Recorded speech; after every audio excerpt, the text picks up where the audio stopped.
How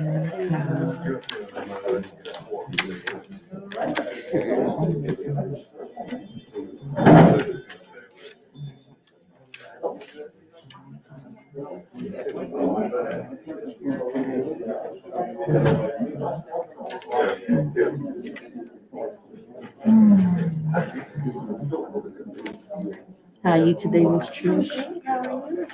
Good, good. It's such a beautiful day. It really is. Yeah. I wonder what happened to my water.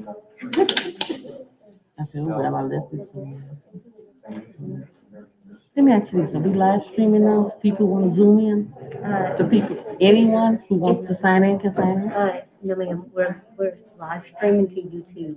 I put on the front page of our district website, the YouTube channel that they need to go to view it. So anyone who wants to Anyone can attend view it. can, okay. Yes, ma'am. Why didn't I see that? I just wanted to know because it's really neat for people to be able to attend from home. Yes, ma'am.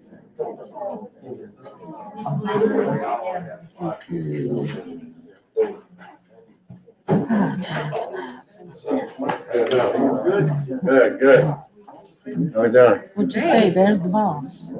How are you? Good.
Let's get this show on.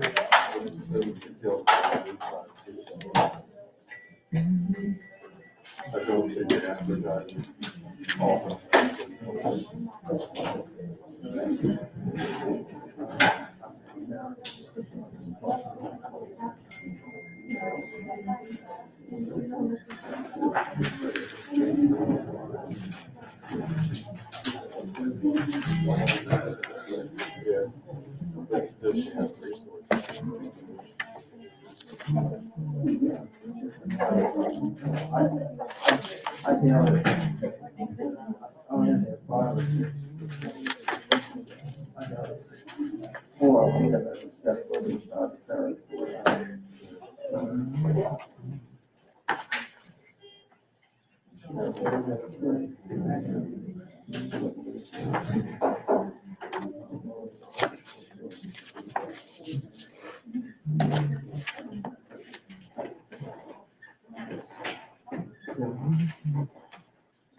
Whatever that subdivision is. And then it had- Because it ended up tracking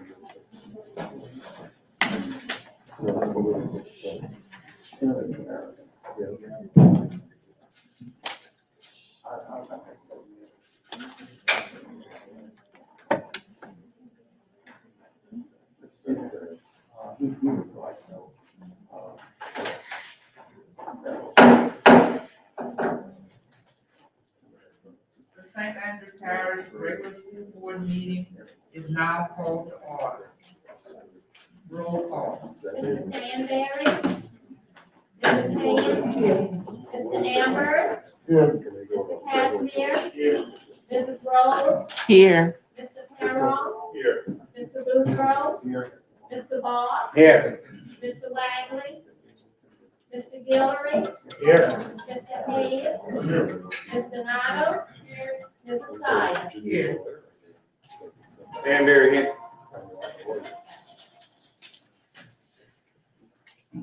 All right, C, a moment of silence, Mr. Gillard. We all stand for prayer.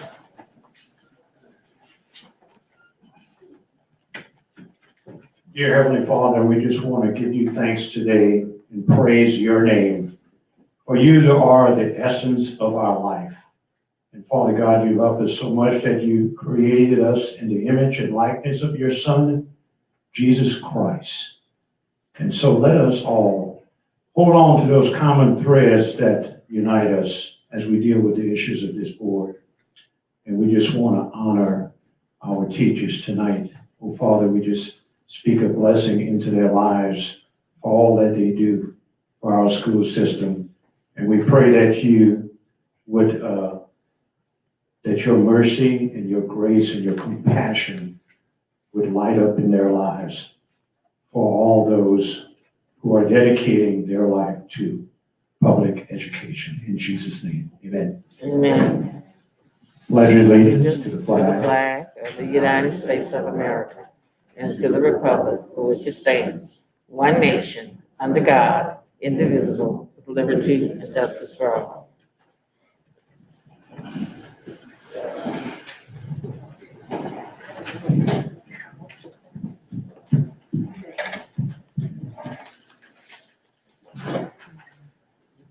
E, resolution of sympathy. John C. Beverly, retired bus driver. Corey Goche, granddaughter of Darlene Goche, retired teacher.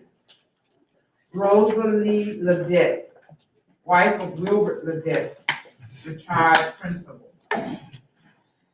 Carol Davis, daughter of Carolyn Davis, cafeteria worker at Park Vista Elementary.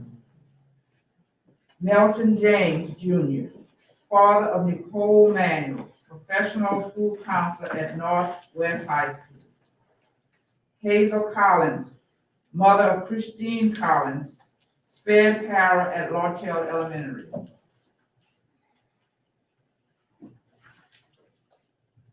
Anybody? Board.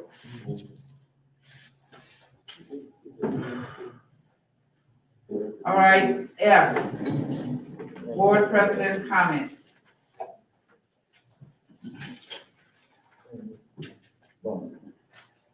Good afternoon. You have one more. One more? Barnaby. He was a maintenance man here at the school board. Carmen Barnaby.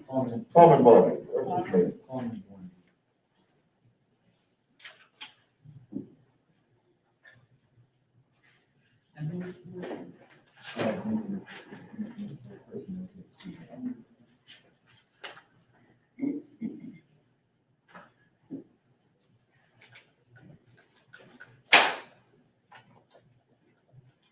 Okay, thank you. Good afternoon. First, I would like to wish all of our teachers a happy Teachers Appreciation Week. I would like you all to know how grateful we are for the job you are doing with our children. Thank you for your support. We're here to support you, and we're behind you. Again, we are truly grateful and have a happy Appreciation Week. Thank you.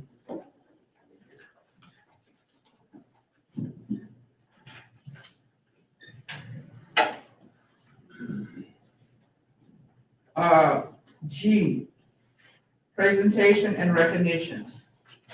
Thank you, Madam President. We have a few presentations tonight. And so I'm going to ask Mr.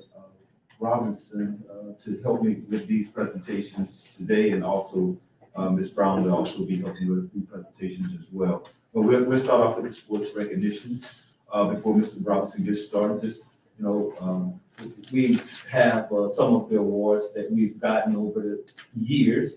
We're going to be recognizing a few groups that are state runner-ups this year specifically, but we also have some replicas that we'll have of those awards that we'll be placing in the main school board office for in the display case, because we want to recognize all of our athletes and all of the accomplishments that they've had over the years. So just wanted to share that with you as well.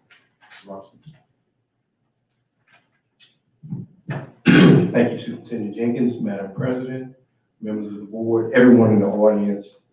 It's with pleasure and an honor this afternoon to recognize our student athletes, their coaches, their respective schools. As you can see on the screen up here, we're going to first honor on this evening Beauchesne High School powerlifting. Beauchesne High School state powerlifting champion is Savannah Laverne, 12th grader. If she's in the audience, she can come forward at this time.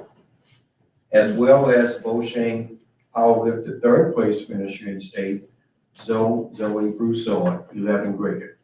They can come forward. And I'll ask the athletic director, Mr. DC, to come forward as well. And the coach, Earl. Ms. Laverne.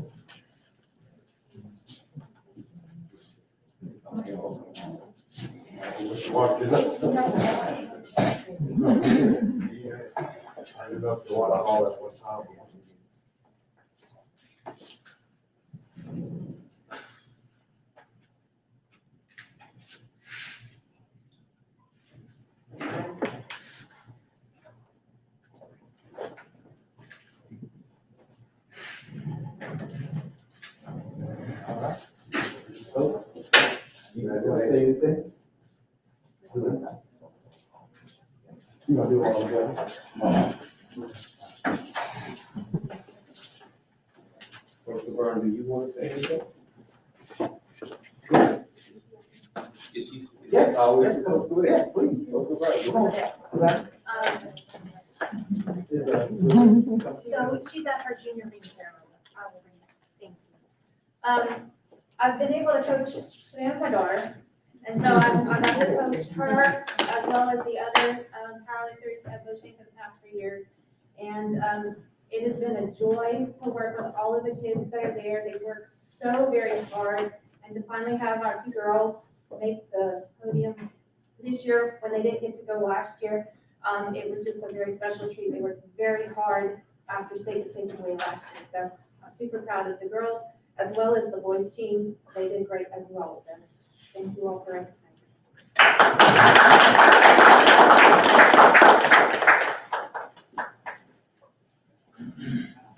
Okay, as we move forward, we're going to go at this time for the girls softball. This past weekend, our girls softball team for Beauchesne High School under Coach Thad Dickey, athletic director Sal DC, and principal Ms. Tiffany Atiam, definitely had a great showing on this past weekend in Sulphur. They did come up short and fought hard against North Dakota High School. And just a wonderful, awesome, great season. As you can see some of the pictures that are illustrated on the screen, they had a wonderful time. They also represented this district and their school with a great success this past school year. So at this time, the student athletes, a lot of them are participating with ring ceremonies at this time. I can go through their names because some of them may be doing this virtual. Seniors, Caitlin Dickey, Gracie Bellard, Mallory Pete, Elise Taylor. Junior, Chloe Marks. Sophomore, Kristen Lalon, Chloe Babalay, Emma Marks, Camille Chapin, Addison Arnold, Gina Vincent, Ava Stelling, Sage Showtime. Freshman, Lindsay Manuel, Gabriella Angel, Aubrey Hickenbottom, Ava Mallett, Gracie Lampros, Jordan Wheeler, Devin Latcheray, and Lexi Gotro. Let's give those folks a round of applause at this time. A couple of individual honors for Beauchesne softball scholarship recipients. Caitlin Dickey is going to be attending Centenary College to play softball on a full scholarship. Gracie Bellard will be attending Northwest Florida to play softball. And Mallory Pete, if you can move forward the slide, she will be attending Bossier Parish Community College to play softball. Also, Gracie Bellard is a recipient for the All-Star team, as well as Beauchesne High School's LHSA Academic All-State Division II recipients, and those individuals are, if we can move back a little bit, Ms. Monroe,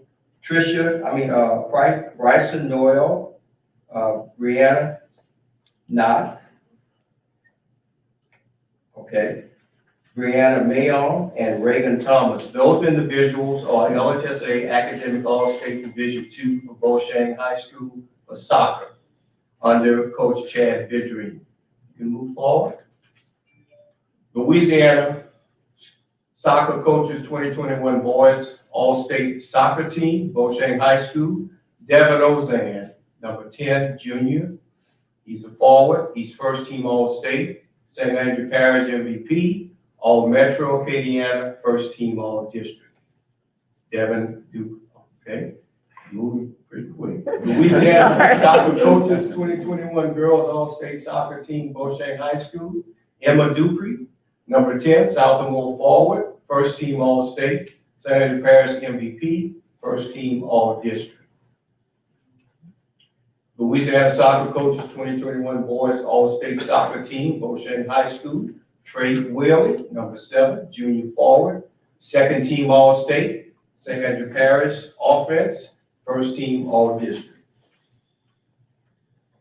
Okay, at this time, we had another team from Northwest High School, our girls basketball, who made it all the way to the state championship game. They did fall short, but they really had a wonderful and awesome season under Coach Nicole Manuel. Athletic Director, Mr. Chris Edwards, and Principal, Mr. Gregory Campbell. At this time, Coach Manuel, and I think she has some players and coaches with her. Can you come forward for a picture? And while they're coming forward, we just want to recognize them. You know, we didn't get a chance to recognize them last year for their awesome play. And this team has been getting better and better every single year. Quarterfinals, semifinals, now the finals. They played an awesome game, hard-fought game. And, you know, there's nothing, come on, Joe, come down a little bit more. We got a big old banner this time. I just need somebody my height on my side. But they have played a hard-fought game all the way through. And we just want to congratulate them for their successes this year, and also as individual as well as a team. So, Coach, I have your certificates here for your team. You can recognize the players that are here, and also any words that you want to say. Please, right there. And so we get the picture. That's Evan got 2 hands on that. So, we just want to get a picture with you guys to memorialize this year. And also thank you for your outstanding work this year. Coach. You want to hand them off? You can keep them. You can keep them together and just recognize the players that are here and we go from there. Okay, well, first I'll recognize my 2 seniors, Mary Ladane. Mary is an all-state, all-district player. She also will continue her athletic career at Centenary University on a full basketball scholarship. All right. And then my second senior, Caitlin Manuel, another all-state, all-district player. She will also continue her basketball career at ULM on a full basketball scholarship. as well. To start here on the right side, I have a sophomore, Haley Laverne, junior, Kinsley Baptiste, I can wave your hand. Junior, Michaela Savoy, junior, Kalia Hicks, freshman, Anaya Laverne, and junior, Elena Charles. So with that being said, yes, we only have 2 seniors, so we are returning. And as Superintendent Jenkins has stated, we continue to improve every year. So this year we made it to the finals, we came out second. So hopefully next school year, we will make it to the finals again, but bring that championship trophy back to St. Andrew Parish.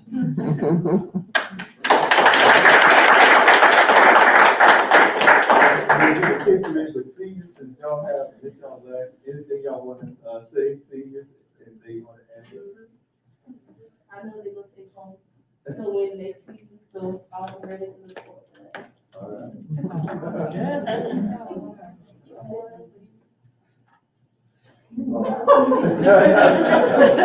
You good? Trish, you good? That's my little people right there. Mary, that's me. I taught these children in 3rd grade, some of them. You got the picture? We need to I stack did. them up, or one big one? Well, we may have to put Miss some Mayor, of will them you behind. claim that young lady by the name of Caitlin Manning? Let the audience know who she belongs to? Yes, yes, that's my daughter. I have to get really far in the back of these yet. It may, Mr. Rob, if you can kind of step out. Oh, yes, absolutely. Yeah.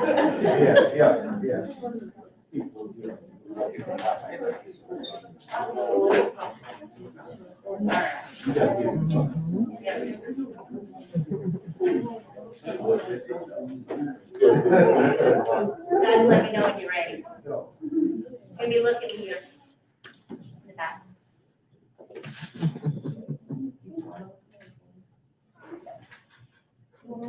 All right. We can take one without, come on, Trish. They want to take one. Hold your breath.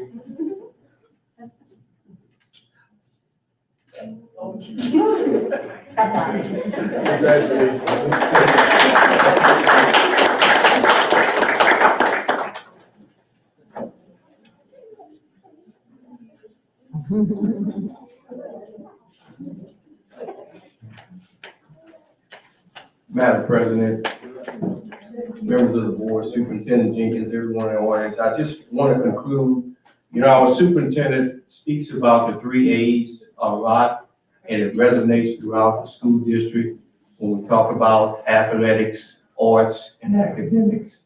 And just wanted, just to let you all know that our students are excelling, they're working hard, our coaches are working hard, and it's contagious. Everybody wants to be a winner. I just really believe that if we continue to push our student athletes, as well as in the academic arena and the arts area, St. Andrew Parish School District has no limits to where it can go. Thank you. I think Mr. DC wants to say something for both. DC, come on up. Yes, sir.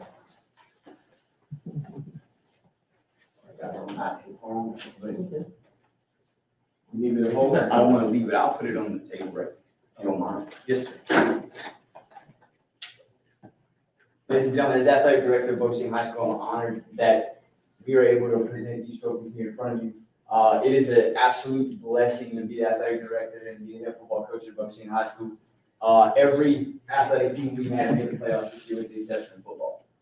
I think that's a feat for us going forward. Also, I know we do have numerous district champions here, a team just left. But I bring the track girls state district championship trophy here because it's the first time in 20+ years at Boching High School that a girls track team has won a district championship. So it's pretty big for us. That it's one of the trophies that go in the trophy case. We keep parish championship, district championship, regional championship, state runner-up, and state champion in the trophy case. So at school, we really want to have that. We're really glad and honored that the board, Superintendent Jenkins, Mr. Rob, asked us to bring this here today and present it before you. I'm also happy to show off our state runner-up softball team. We have not missed the playoffs in the entire school's existence in softball. We're on the way up. We only have.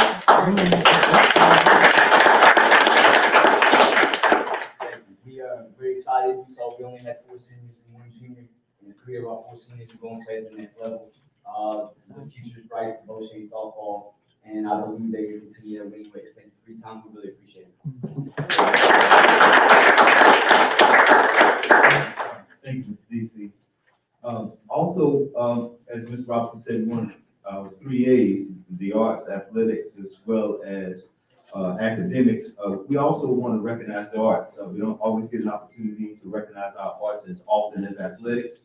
But we also want to be able to recognize tonight our all-state choir members from MACA. And they're here. We want to be able to recognize them. Ask Ms. Cashmere if you can help me with this. These young ladies here.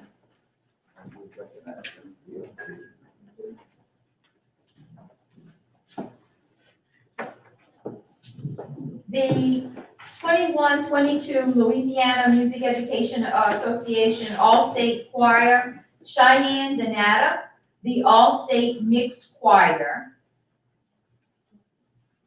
Here. Adrian Fogelman, All-State Women's Choir. Brad Chavis, All-State Mixed Choir. Amandria Owens, All-State Mixed Choir, and the Academic Excellence Award for maintaining a minimum of 3.5 GPA throughout high school. They're here. They're not here. We just want to recognize them. Still a few more. Macy Ewing, All-State Mixed Choir and Academic Excellence Award, and Layla Ryder, All-State Women's Choir and Academic Excellence.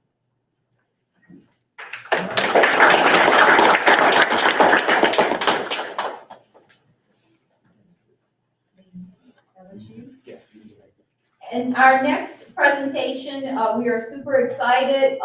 Last year, we had 6 students that were able to attain their associate's degree. And actually, what's very ironic is that our students will be graduating from Louisiana State University at Eunice ahead of their actual high school graduation. So this year, we are honored. We have 6 students that will be graduating with their associate's degree on next Friday, May the 14th at 10 a.m. from LSU in Eunice, Louisiana State University at Eunice.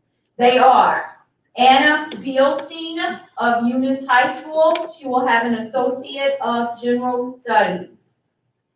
Juliana Pete of Eunice High School. She will have an Associate's in Healthcare Management. Nicholas Valaire, Northwest High School, an Associate of General Studies.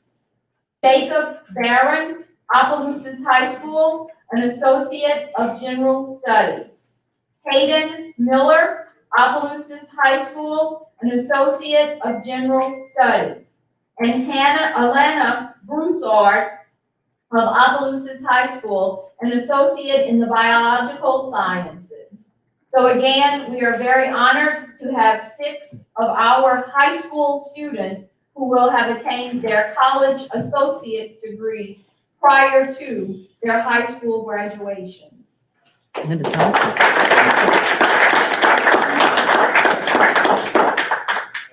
also, while we're doing recognition, I ask Ms. Brown to come up and recognize our nurses. This is Nurses Day, and so we also want to recognize our nurses today as well.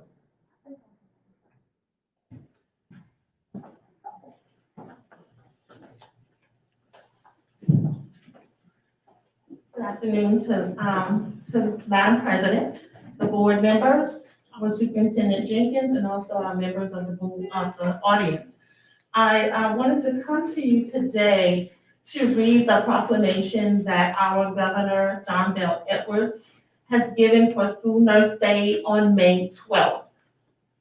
And I do have one of my nurses here in the audience, and the rest is viewing live. So as the proclamation states, whereas children Children are the future. By investing in them today, we are ensuring our world for tomorrow. And whereas all students have a right to have their health needs met while in school and while in the school setting, as children today face more complex and life-threatening health problems requiring care in school, and whereas school nurses serve a critical role in improving public health and ensuring students' academic success for more than 100 years. And whereas school nurses are professional nurses that advance the well-being, academic success, lifelong achievements of all students by serving the front lines and providing a critical safety net for our nation's most fragile students. And whereas school nurses act as a liaison to the community, parents, and healthcare providers on behalf of children's health by promoting wellness and improving health outcomes to our nation's children. And whereas school nurses support the health and educational success of youth by providing access to care when children's cognitive development is at its peak. And whereas school nurses understand the link between health and learning in a position to make positive difference for children every day. Now therefore, I, John Bell Edwards, Governor of State of Louisiana, do hereby proclaim May 12, 2021 as School Nurse Day in the state of Louisiana. I would like to note that our school nurses have been very dedicated in the COVID response. The school nurses had the opportunity of working with their administrators to set up our school communities in a safe manner. From the isolation room to checking children every day, and also contact tracing, which was the most challenging that we had to do. Because contact tracing just didn't stop at the site where the positive case was. It was the school bus, it was other schools that were impacted. Also looking at footage with the principals to identify those contacts, because clearly we did not want any child to go home that did not need to be there. And we did not want to keep any child or staff member at school that could have been a potential case on our campuses. So they have worked diligently with our staff and with everyone on the campus to make it safe. So I do applaud our school nurses here tonight and every day. I applaud them because they do work and they make a difference in the education of our students. So happy School Nurse Day.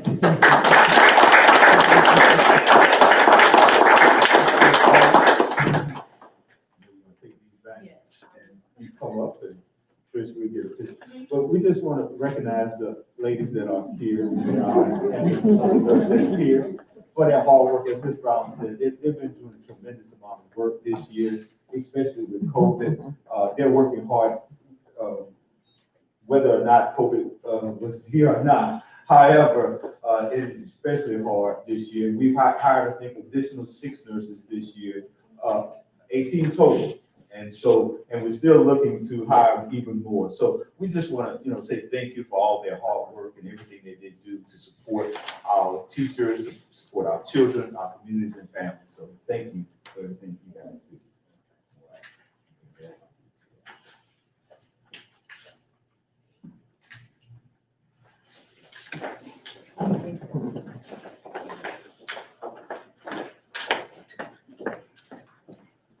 Also, we want to recognize, this is a Better Hearing and Speech Month. The speech language pathologist said to me that if I didn't recognize them, that I would have to talk to them after the meeting. So we definitely wanted to recognize them for their hard work as well. And if you didn't have an opportunity to thank them, it's a whole month, not a day, for speech. So you can catch them at any time. I see Ms. Alvada smiling under her mask.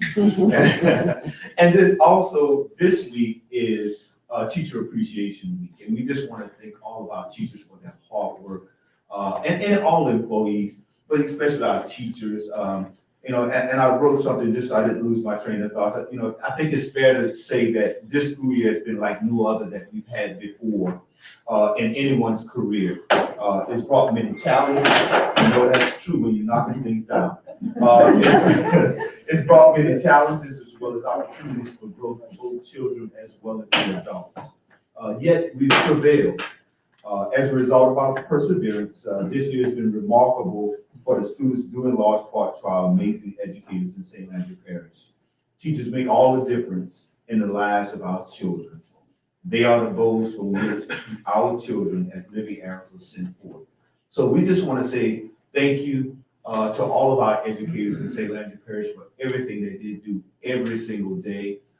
We've had challenges from just going from in-person to instruction, virtual instruction, hybrid instruction, synchronous, asynchronous, and some words you didn't even know what they existed before this year, right? So we've done it all. We've changed different models of instruction on the fly.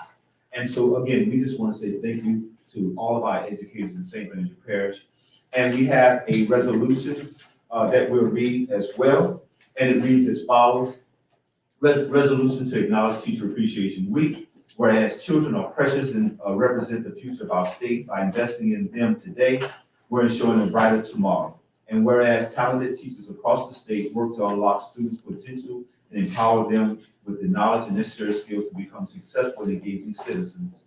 And whereas teachers face enormous challenges in their mission to address the educational, social, and emotional needs of students and serve as mentors, role models, and counselors, positively impact their well-being. And whereas teaching is a great responsibility that requires empathy, compassion, critical thinking, and also involves the support of parents, administrators, support staff, and members of the community.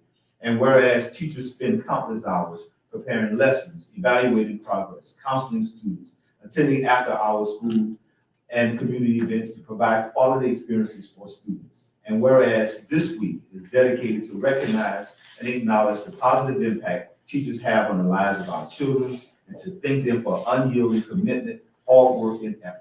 Now, therefore, be resolved, I, Patrick D. Jenkins, Superintendent of St. Andrew Parish Schools, do hereby proclaim May 3rd through 7th, 2021 as Teacher Appreciation Week in St. Andrew Parish, done this 6th day of May 2021, underscore Hazel McCray Sides and myself. So we just want to recognize our team.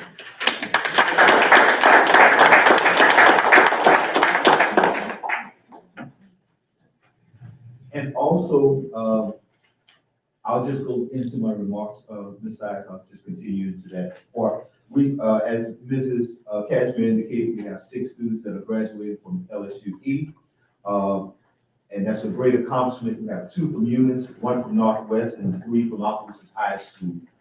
So we definitely want to continue to cheer on those students as they continue to progress. Also, next week, we'll be recognizing our Teachers of the Year, Principals of the Year, as well as Support Employees of the Year, and Principal of the Year, if I didn't say that. We'll have a banquet at Our Savior's Church on Tuesday, May 11th at 6 p.m. to recognize all of our recipients. Graduation is around the corner, and so we have our parish dates posted on our website. North Central is on Thursday, May the 20th. Northwest is Thursday, May the 20th. Beauchamp is Friday the 21st. Eunice, Friday the 21st. Maca, Friday the 21st. Port Barry and Optimus High School will be Saturday, May 22nd. So please go out to and support our students. The last day for seniors will be Friday the 14th, May 14th. And the last day for all students will be Wednesday, June the 2nd. And I must say this, because if I don't, I'll be in trouble. Mother's Day is this weekend. So ensure that you celebrate your wives, your mothers, and everyone else. And I'll just throw it out just in case Father's Day don't make it. Don't forget about your husbands in June, because I know y'all forget about it sometime. I always gotta say that one. My staff knows it's coming. And then I have one last thing, Tricia, if you have the digital. I do. And I just wanted Let me to, share this. I wanted to add, this is something new I wanted to add to our recognitions this year as we go along. And we're gonna pick a school each time. This particular time, we're picking Opelousas High School. And just wanted to put a few things up there that hopefully you knew already, but if you didn't, we wanted to inform you of those things at Opelousas High School. So this is just a snapshot, it's not all inclusive. So just a few things. Did you know students have the opportunity to take advanced placement in a variety of subjects for college credit at Opelousas High School? Also, agri-science is big. They have 2 ag teachers over there in different areas of horticulture, carpentry, welding, and other skills. They have a total of 5 students that have graduated with their associate degree from Opelousas High School in the last 3 years. Also, they have, St. Anne Parish is the only district to receive the new STEM diploma seal for the biomedical pathway. And the students receive this recognition at all 4 biomedical required courses. Our students receive 28 silver and 6 gold. We have an entrepreneurship class there as well, and they do a number of things for our students in school as well as our school. We also have an AP Computer Science 8 class there as well for our advanced math, and which also counts as advanced math for our graduating seniors. And we're the only school that has, Opelousas is the only school that has that. OHS also has on-site dual enrollment opportunities for students and many other schools. Also, we've started an Educator Rising program in Opelousas High School, so we can continue to build educators in St. Andrew Parish, and we're going to expand that, but OHS started it. Also, they have emergency medical response training, students training and sitting for the state exam to become licensed emergency medical responders. And I'll read the whole one this time. OHS also has the emergency medical tech program where all students train and sit for the national exam to become an EMT. We have several partners that allow our students to intern and receive their necessary work-based training. So you'll see that. So we're one of, there are only 17 high school programs in the state, and we have one of them. We also have an engineering and project lead the way principal of the engineering course that we partner with LSU in Baton Rouge with as well. And then, of course, we have our Jobs for America, JAGS program, which does an outstanding job of placing students for different jobs throughout the year and over the summer as well. That was the last one. So if you didn't know, now you know. I would say the other part, but it would be unprofessional. Someone knew what I was going to say. And I forgot one recognition. It wasn't on purpose. I just want to have all the supervisors and directors, if they just come up for a moment. I didn't know this was coming, but I just want to recognize them for just a moment. All the supervisors and directors, if they just come forward. Don't be shy. And while they're coming up, I'll continue to speak. These ladies and gentlemen that's coming forward, you know, we recognize and above and beyond a number of staff members right in front. Recognize a lot of our teachers and students and other staff members for going above and beyond throughout the school year. And so we want to recognize them because they put in the countless hours of work and don't always get recognized for their efforts. So we want to recognize them today because of the hours of it. When you look at some of this stuff, you say, well, this looks really easy. Well, it's not. It requires a lot of energy, a lot of effort, a lot of fussing and tugging, and sometimes crying, depends on the day. And so we just want to recognize them for their hard work and everything that they do to make St. Andrew Parish a great school system. So thank you.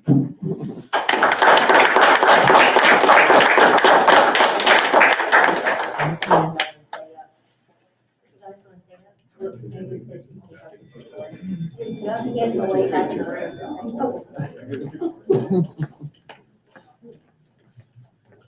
I didn't think about it until. All right, thank you. There you go, Ms. Rose. Thank you. This is funny that this one. They know where to go. Oh, wow. Early challenge. He said stand next to it so you feel tall.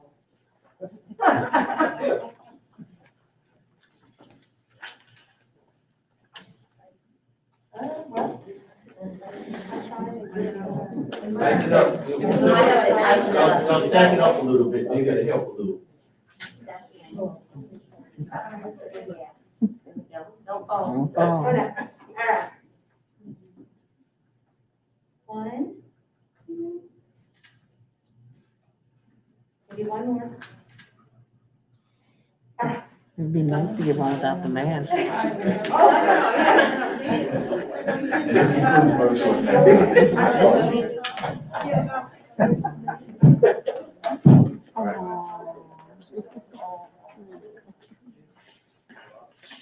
I didn't think about it until y'all were done. Number 2, approval of minutes. A, regular board meeting held on April 1st, 2021. B, committee of the whole meeting held on April 14th, 2021. C, special board meeting held on April 14th, 2021. D, academic committee meeting held on April 21st, 2021. E, special board meeting held on April 26th, 2021. Executive committee meeting held on April the 26th, 2021 is F. G, finance committee meeting held on April the 26th, 2021. H, buildings, lands and sites committee meeting held on April 26th, 2021. I, academic committee meeting held on April the 27th, 2021. And J, personnel, employee benefits and transportation committee meeting held on April the 27th, 2021. Move. Second.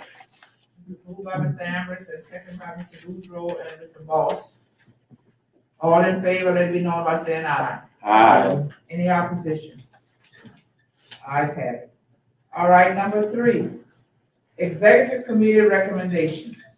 A, discussion and or action to approve discipline policy JD. Mr. Jerome Robinson.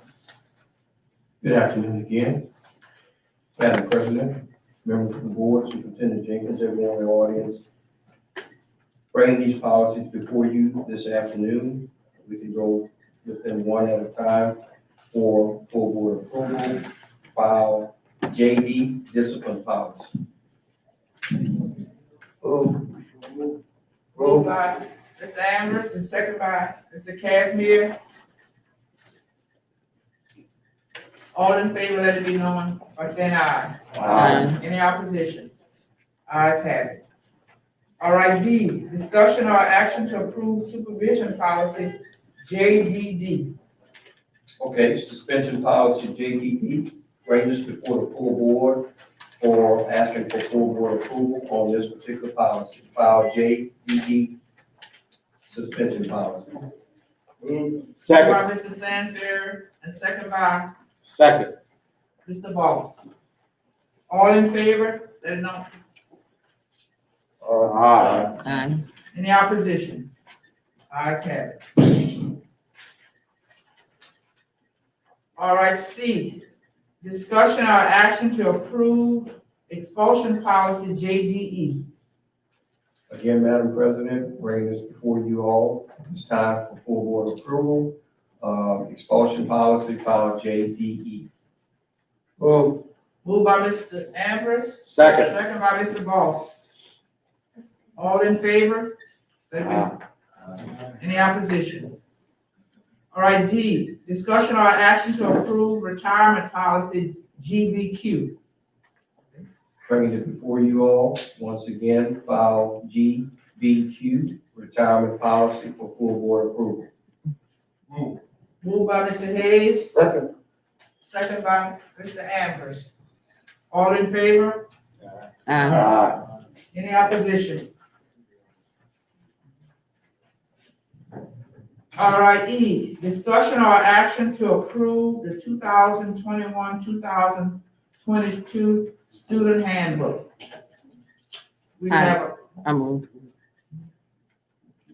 we wanna, discuss it, we have a question about it. Okay. But you wanna kick the question first? Yes, ma'am. Yes, All right. Ms. Lorna Laura Ozan. Ozan. I do have some questions. Is it okay if I address the board, Madam President? Yes. Tricia, I had a brief, I know I have 3 minutes, a brief PowerPoint that I emailed to you, or I also brought it digitally, if that is allowed. No. No, that's okay. I mean. Oh, you can email it since I know about viruses and I just went through the safety, so I'm good with that. Thank you. Hold on, let me. Sure. So I can check my email.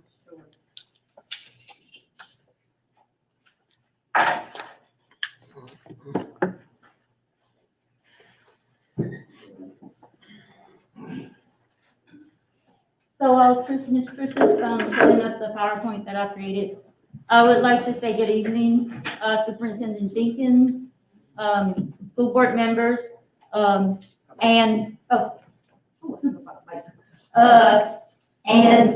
audience members. I need to. Okay.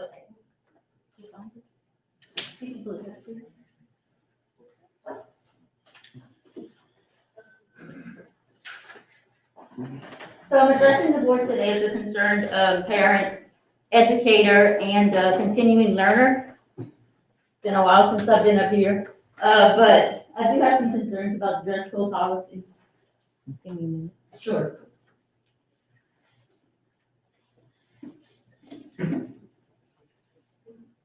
All right, so I will have to go through this rather quickly, so I apologize for that, but I do have information available if needed. So the picture is worth a million words or 1,000 words, or however much you want to give it. How much would these pictures be worth? We have inmates, we have students. We have inmates. We have a juvenile detention, we have soldiers. Being a soldier is a good thing, right? Okay, so what are we going to school for? Uniforms have a reason and a purpose, and I'm not opposed to the uniforms that students wear. But there are some things I think we need to look at. I'd also like to point out that, these are just some other pictures. In this picture, you see college students, by the way. Notice they're not in uniforms. Again, college students on the left. We want our kids to be ready for in the future.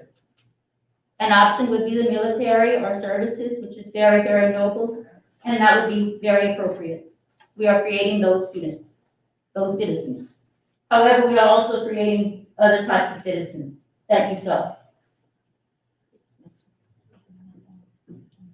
And I'm just showing you different slides of what we have in schools versus what we see in other places. Next. All right, so the overarching questions are, who does it benefit? And I'm talking about certain policies that I will bring to your attention. For what purposes? And is it legal? So the first one that I'd like to talk about, or there are several, but I will address policing of male and female bodies, sex and gender rights, and my big one that I've been working on for a long time, coat colors and the layering of material underneath jackets when it's cold. And I also listed other things that I will address, such as earrings, makeup, hair length, style, sock color, belts, the fit of clothing, and then we have discrimination by sex and gender, which is becoming more prevalent. Coats and layering. Number one, poverty. St. Landry Parish is one of the poorest states. Thank you. I'm so bossy. But anyway, it's an educator. Look at the district poverty rates. These numbers are horrible. All of our students qualify for free and reduced price lunch. Yet we police the types of coat colors that they wear in the schools. So what do parents want? Have we considered what parents want for their children? I think every parent would agree we want our children to be warm when they go to school in the winter. I don't think that's unreasonable. But I don't know what the color of the coat or jacket has to do with that. We said, well, it might be for bullying purposes or to not distinguish which students go to which schools or whatever.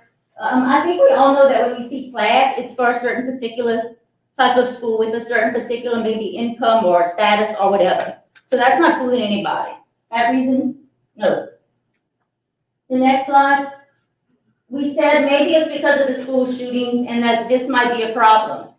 Well, this all started just briefly during President Clinton's administration with the trench coat mafia, and they eliminated, started wearing uniforms for safety. I get it. However, the problem there was they put everything on that particular case based on just guesses and innuendo because it was one of the largest publicized cases with social media.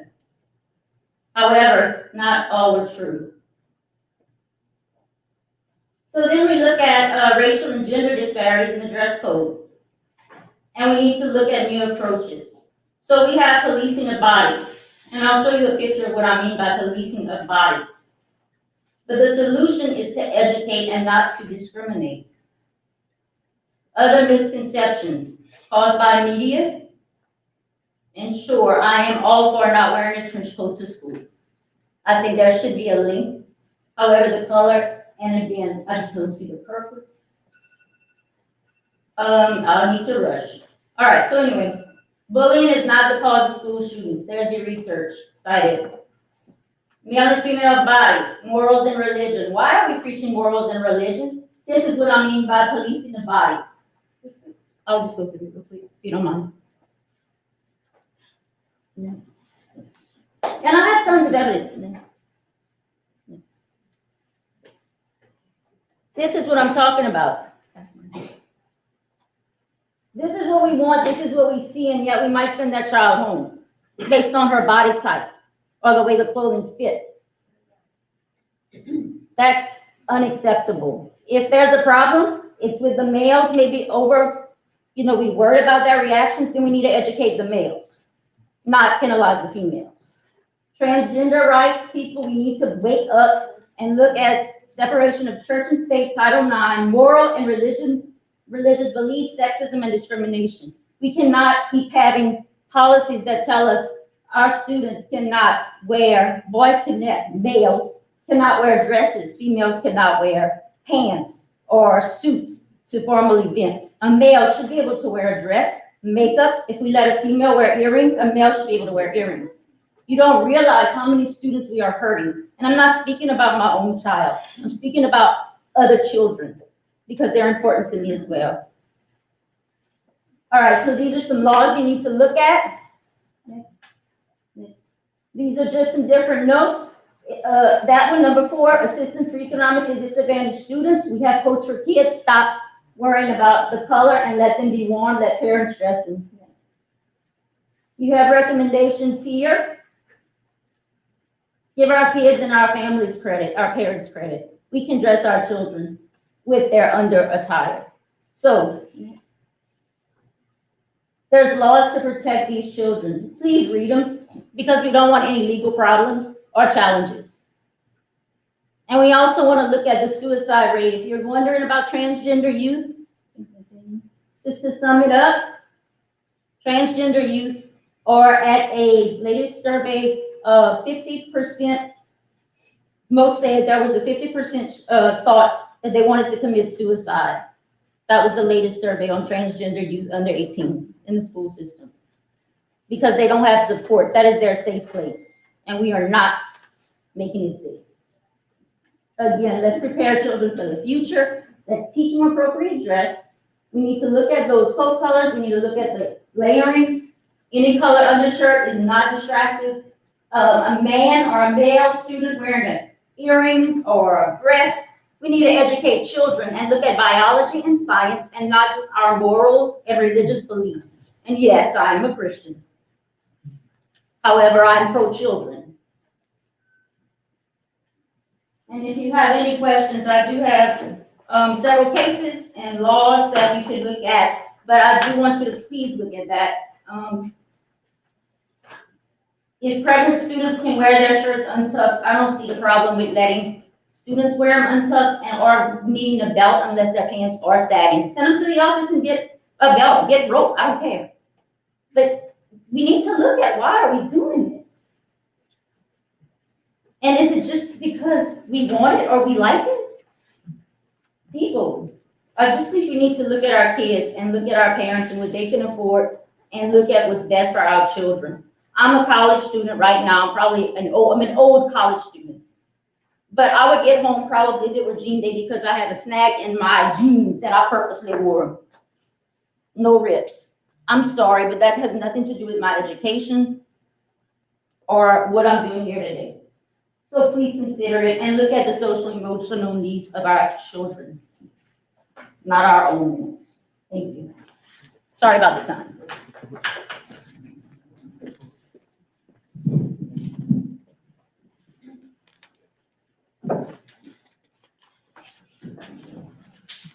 Move to approve. Second. Moved by Mr. Carroll, second by Ms. Rhodes. All in favor? Aye. Let me ask you this, Ms. Robinson. She gave this presentation. Look into whether or not we are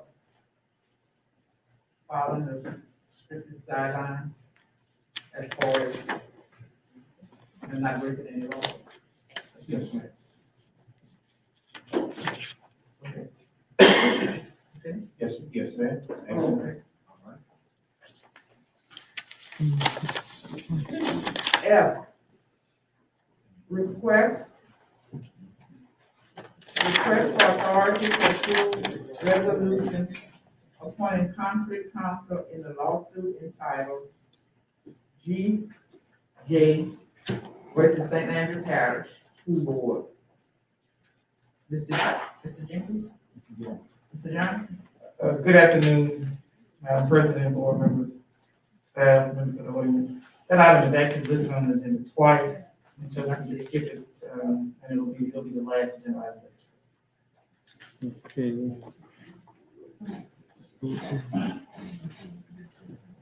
All right. F, Finance Committee recommendations.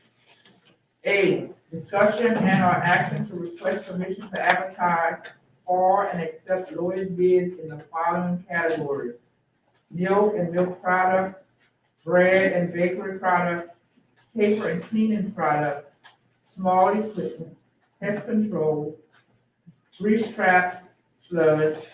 Ms. Helen Robinson. Thank you, Madam President. Members of the board, Mr. Jenkins. This child nutrition program is requesting permission to advertise and accept the lowest bid for the categories that are listed for the school year 21-22. Move. Ms. Robinson, I got a question. Is the lowest bid always the best product for the kids? Not necessarily. There aren't many vendors that can accommodate the size of our parish, so we send out a lot of bid packets, but we don't always get them all back. Because the vendors have to deliver to each individual school, so a lot of them are just not able to do that.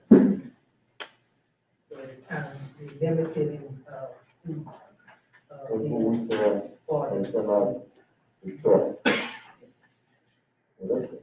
I was just wondering, because I get a lot of complaints about food and what is for lunch and this kind of stuff. You can't do any better. Unless you have to go the way you are. Move it. Second by Mr. Hayes and second by Mr. Casby. All in favor? Aye. Any opposition? All right. B, adopt resolution to levy 2021 millage rate. Ms. Miller. We're going to get the millage resolution up on the screen for everybody to see. So this is our same millage process we do annually. These are the same millage rates as last year. We're requesting adoption of our millages. But I do need to read the resolution, and then the board's going to adopt that resolution so that we can levy those millages. Move. Second. Hang on, I'm going to go through the resolution. We're supposed to read it out loud and then take a roll call vote. Okay, so be it resolved that the following millages are hereby levied in the 2021 tax roll on all properties subject to taxation by the St. Andrew Parish School Board. Salary tax, 11.78 mils. Constitutional tax, 4.37 mils. Maintenance tax, 4.37 mils. Be it further resolved that the proper administrative officials of the Parish of St. Landry, State of Louisiana, be and they are hereby empowered, authorized, and directed to spread said taxes, as here and above set forth upon the assessment roll of said parish for the year 2021, and to make the collection of the taxes imposed for and on behalf of the taxing authority according to law, and that the taxes herein levied shall become a permanent lien and privilege on all property subject to taxation as herein set forth, and collection thereof shall be enforceable in the manner provided by law. The foregoing resolution was read in full. The roll was called on the adoption thereof, and the resolution was adopted by the following votes. So now if we can have a roll call vote to approve the resolution to adopt our taxes for the 2021 year. Mr. Stanberry? Yes. Mrs. Haynes? Yes. Mr. Ambers? Yes. Mr. Cashmere? Yes. Mrs. Rose? Yes. Mr. Carroll? Yes. Mr. Boudreaux? Yes. Mr. Ball? Yes. Mr. Hillary? Yes. Mr. Hayes? Yes. Ms. Donato? Yes. Mrs. Sykes? Yes.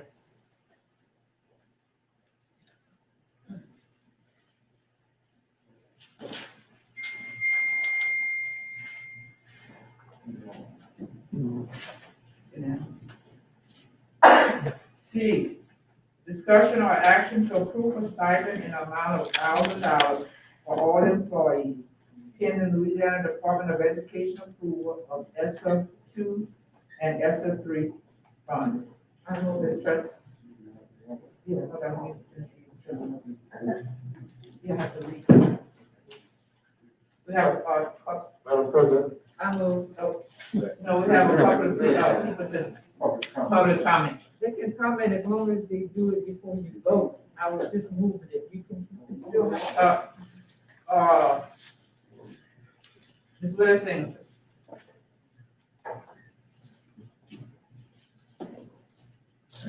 Good afternoon. Willie Singleton Guillory, St. Andrew Federation of Teachers and School Employees. Madam President, Mr. Jenkins, members of the board, I've sat in every committee meeting for the last couple of months, and I've made clear what our expectations are concerning the stipend that will be given to the employees in St. Landry Parish. But as a point of clarification tonight, I rise to ask this board to increase the $1,000 amount for all full-time employees to $2,000. And we do understand that the budget has been sent in to the state. However, we know that it can be amended if necessary. And so we are asking, again, on behalf of our federation and all the employees of St. Landry Parish, that we shift the paradigm slightly. And we join with our neighboring parishes to give a respectable bonus to the employees of St. Landry. Thank you. All right, thank you, Ms. Singleton. Ms. Sharonda Joseph. And Ms. Shelley Bauer. Good afternoon, Sharonda Joseph, President of St. Landry Association of Educators.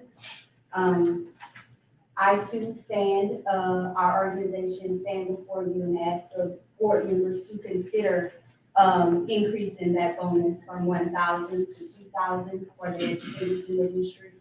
We have been working tirelessly. Consider the fact that teachers are not in the minimum requirements for grades and planning. And we have been in the trenches with not even an opportunity to use the restroom and take care of personal hygiene. So we do request that we match our neighboring parishes with a $2,000 bonus.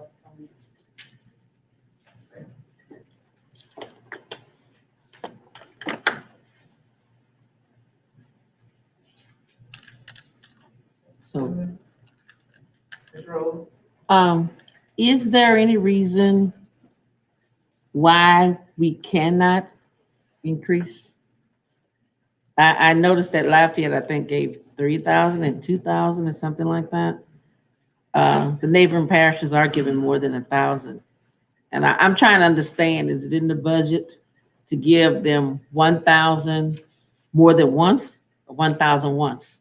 That's So it's what, 1,000 for this year. If that's approved, we'd like to be able to continue that annually. That's just pending approval from the state. So right now, we only receive 50% of ESSER two. right. 20% of ESSER three, the evidence base. So only this can only come out of ESSER two right now. So for this budget, it's one payment. Now, as they add on the remaining 50% of ESSER two and the rest of ESSER three, we would look at hopefully continuing that in future years if that's allowed by the state. So how soon are we looking at, I know right now we're only getting 50% of 2 and 20% of 3. I'm just wondering, is it possible? I just want, and it's my understanding that some of the districts, part of their submissions are being approved already. Is that true? So the pre-approvals, we are getting back approvals on many of those that have been submitted. Is that one? No, that was just on capital improvements, not. Oh, this so you have wasn't gotten pre-approval. some back on capital improvement. Right, those have to do the pre-approval process. That's what's getting feedback now. I haven't heard of any districts getting their budgets approved. I know the state said by June the 1st, we would have those approved. So what do you mean when you say you're getting capital improvements approved? So we have to go through an extra step. We have to go through that pre-approval process that Ms. Casimir Mm-hmm. noted out. She read that form. So all of our capital improvement projects, we have to go through that pre-approval process. We Okay, I have to submit understand. those in, and we're starting to get approval back on some of those. Is the money there to increase the 1,000? I'm sorry. Is the money there to increase that 1,000 that we? Excellent question. So, Yes. To add to that, so use our neighbors since they've been used several times. And I've had a meeting with our regional superintendents in the area, and it seems as though that we're the only ones that are submitted in our budget at this particular point that are looking to use some of our ESSER $2 to be able to fund construction or facility improvements. Lafayette is not using their funding for that.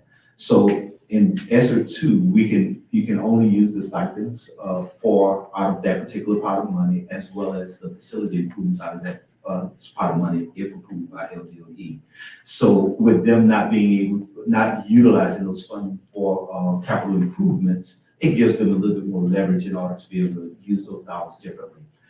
We have a lot of needs in St. Landry Parish, and so therefore, many of those dollars that we've used, that first 50% have gone towards capital improvements, or recommended towards capital improvements. Stand there. Yeah, I just would like for us to look at see how the funding fall and what we actually need to do. And then once we realize where we are and what we need to do, if it is humanly possible, I'd like to see us extend that 1,000 to another figure. Yes, so what we will be attempting to do is that if we're able to, and the budget allows us to, because even with the ESSER $3, we still have a significant amount of money that we still will have available to us come January with ESSER 3 in particular. So we're still waiting on that guidance. We're hopeful that LDOE will make some modifications to the guidance that they currently have, simply because many, state of Louisiana, I'm just stick with Louisiana, most of us are back in school. You know, vast majority of the school districts are in school, have been in school since October or even before in some cases. So hopefully they'll give some leeway with how they're allocating, requiring those dollars to be utilized. And if that's the case, we're prepared to provide, unlike other parishes, a stipend for next year and possibly into the third year as well. These stipends that the other parishes, I assume, are being given as a one-time only and not anything for the future. So we're hopeful that we'll get that guidance in January or whenever the guidance becomes available, that we can continue to provide another $1,000 next year as well and the following year. That's all we can ask. Mr. Ambrose. Just suppose you can't do anything in the following year. As Mr. Boudreaux said the other day, suppose they cut the money off and we start getting that some money. And you end up not getting anywhere for money. We have teachers that been in the trenches all year long, trying to do the right thing, trying to get all the kids educated. And you mean to tell me we can't give them $1,000 more than what you're saying right now because we're gonna do it next year or the year after, and then maybe the next year or the year after, they don't have the money. Right. So what I'm saying is the board can do whatever they choose to do. If you want to give 2,000, you're welcome to do it. If the board wants to give 3,000, you're welcome to do it. However, I just want to explain to you that $1,000 is going to cost about $2.5 million. So if we give another $1,000, it's going to be $5 million. So that simply means that the dollars that we have allocated towards improving our facilities, which I think many over the last month have increasingly indicated that they want us to focus on improving our facilities. And so therefore, if we want to do that, then the board can. But there will be some projects that we've allocated those dollars towards will have to be cut or reduced completely. Mr. Boss. He answered my question. I want to know what it was gonna cost the district to give them, $1,000. And he said 2.5 million. So we give them 2,000, that's $5 million. All right, Mr. Hillary. And then Mr. Hayes. Okay, I just wanted to be known that, on record, I'm not in favor of giving this $1,000 stipend. I would prefer it be $2,000. And the board needs to step up and do this. Our hardworking employees deserve it. And if we have the power to do it, let us do it now.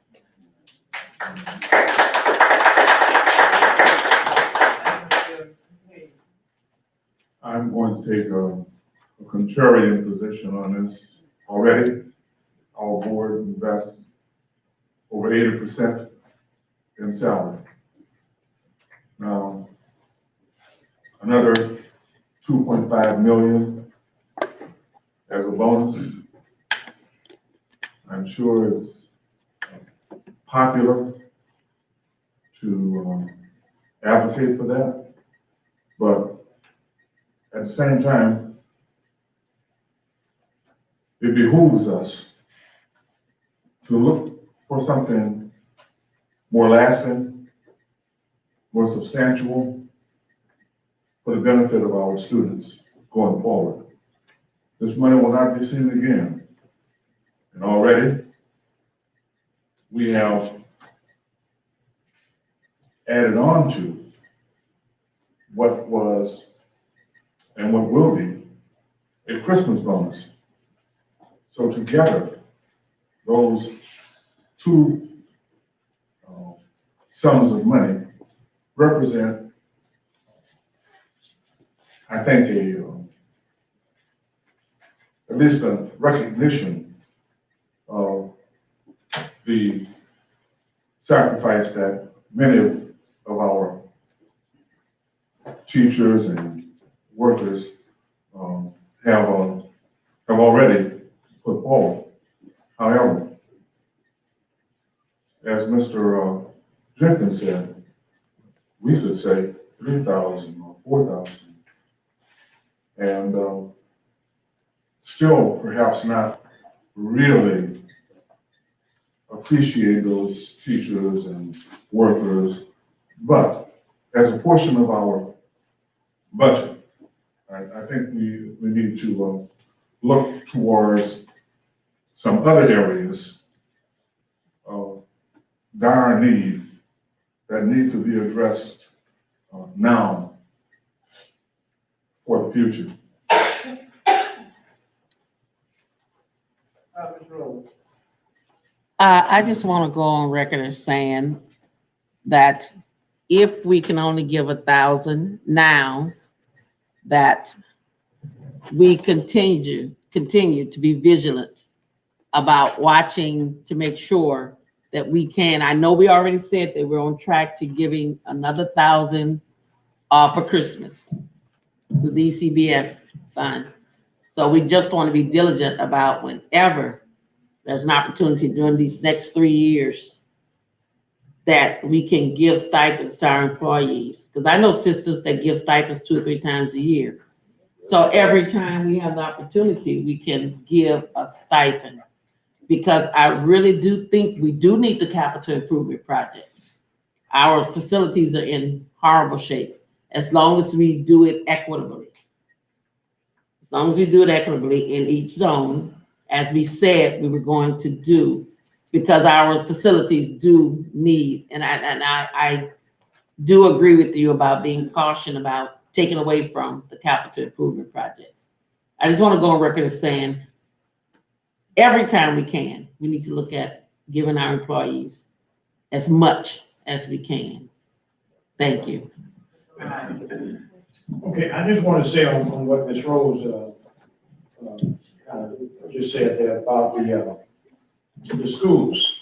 Certainly, I think we all agree the schools need some improvements. Oh, gosh, yes. But I still believe that we have plenty of money to do that. And it won't hurt us any to give the teachers that $2,000 right now, because they deserve it.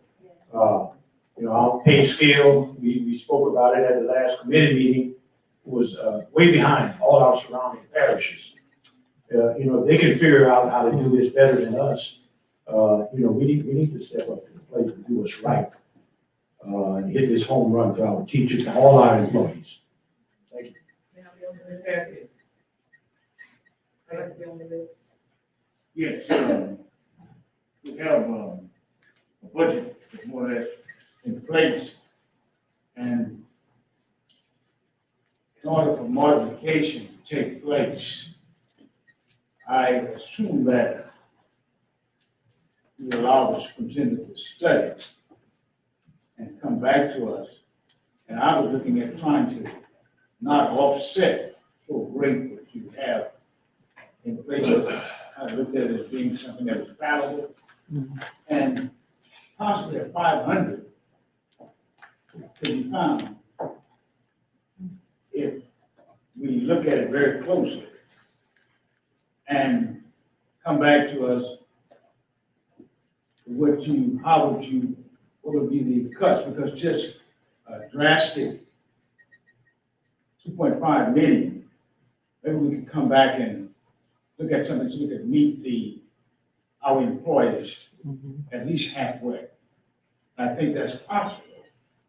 It would not be as great of an impact if that was possible when we do that. And because you want to have an ongoing thing, just like we did with our money that we have for our various teachers that we at the end of the year. But if we take our time and try to show the employees that we are working to give them the best possible that we have, that we give them the best. And I know that when you plan, it's like if you plan to distribute money, we have to make certain of that. But I believe that's possible if we go back and revisit and give you the opportunity to look at that very closely and then come back with us, at least we can meet, see how far can we go? How great of an impact it will have on us. And so that our employees could have that good feeling of, that we're giving them the best shot that we possibly can. Okay. You know what, it's very unpopular to suggest anything other than giving them the most that you can give them. But we're talking about this particular money, Professor, this particular money that's already been budgeted and set off. This is the money that we have to upfront before we even receive the money back. Am I correct? That's correct. This is also something we didn't have before and are waiting to possibly get so we can do this. And as we try to figure out the budget and the things that you are asking for, and there's so many things that St. Landry Parish needs, and as we try to do this, we have to upfront that money before we get it. And until we get approval of getting that money, we're starting to spend it. What I want you to understand is it's a hard decision to sit here and say, only give them 1,000 because we must be good stewards of this money. We cannot give something that we haven't looked at and budgeted and said, this is what we can do. But you've also said, and we've had plenty of discussion, that you're gonna look at our other budget that we live by monthly and see what else we can find. We've also said we're gonna try to up money when it comes to Christmas. We're going to do our best. The grunts and the attitude of us not doing our best is wrong. We're going to do what we can. We're going to continue to look at it and scrub the budget and see if we can find more money.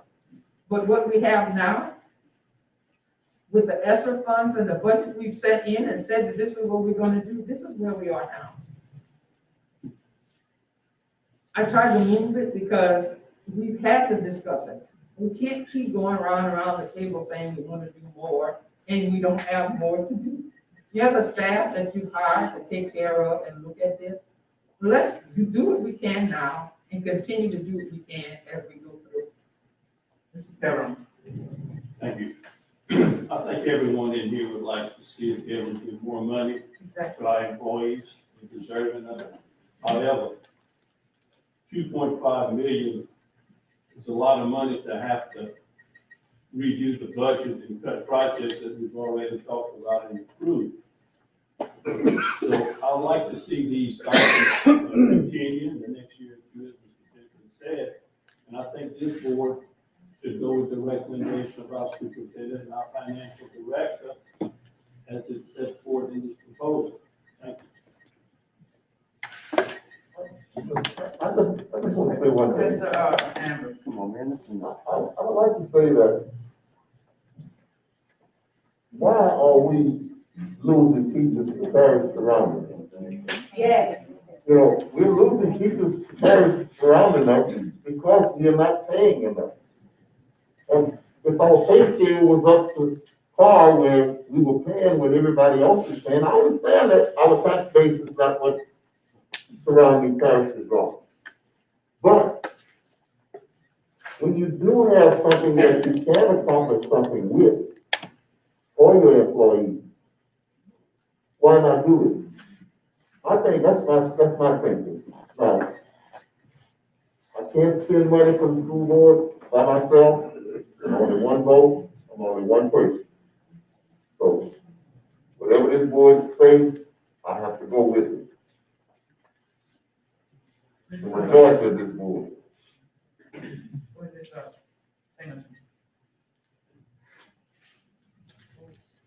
I'd like to thank the board members for considering an increase to $2,000 for all the employees. And I would like to also say that their money came into this system and will not be used this year. There is some consideration to partner with the city to repair the Donald Gordon Stadium at a cost of $1 million. A bird in the basket is better than one coming, because the one coming traditionally has not come. So we're asking this board again, once more, to increase the $1,000 recommendation by Ms. Miller to $2,000 and try to appease our teachers here in this parish because we have paras teaching in the classroom. Make them feel that what they have done through this COVID pandemic, going to work daily in fear this school year, make them feel that they were appreciated, make them feel that this is their home. Many people have a vested interest in the communities where they work, and they don't want to leave, but they too have families to support. So before you vote, I just want to clarify one or two things. Excuse me, Mr. Jenkins, just one other thing, if you don't mind. Tonight is the very first night that I have ever heard in all the meetings that I've attended in regards to this situation about a yearly bonus coming as $1,000. When I looked at the agenda and I clicked on C, stipend came up on the page. When I hit that, clicked on that, the whole criteria, one-time stipend is what was mentioned. Absolutely, what you read is absolutely, in fact, true. And when we had our conversations, we also said that if dollars were available, we would look at doing it each year. We did have that conversation as well.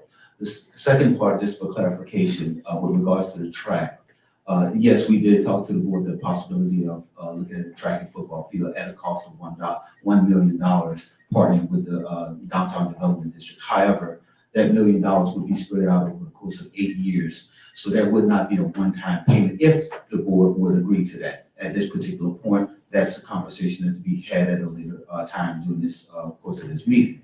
The third thing is that we definitely agree with everyone that has said that all employees deserve as much as we can possibly give to our employees, all employees. They deserve that. They work really hard. But I also want to say is that we have to be able to look at all the needs of St. Landry Parish and also the needs of our children.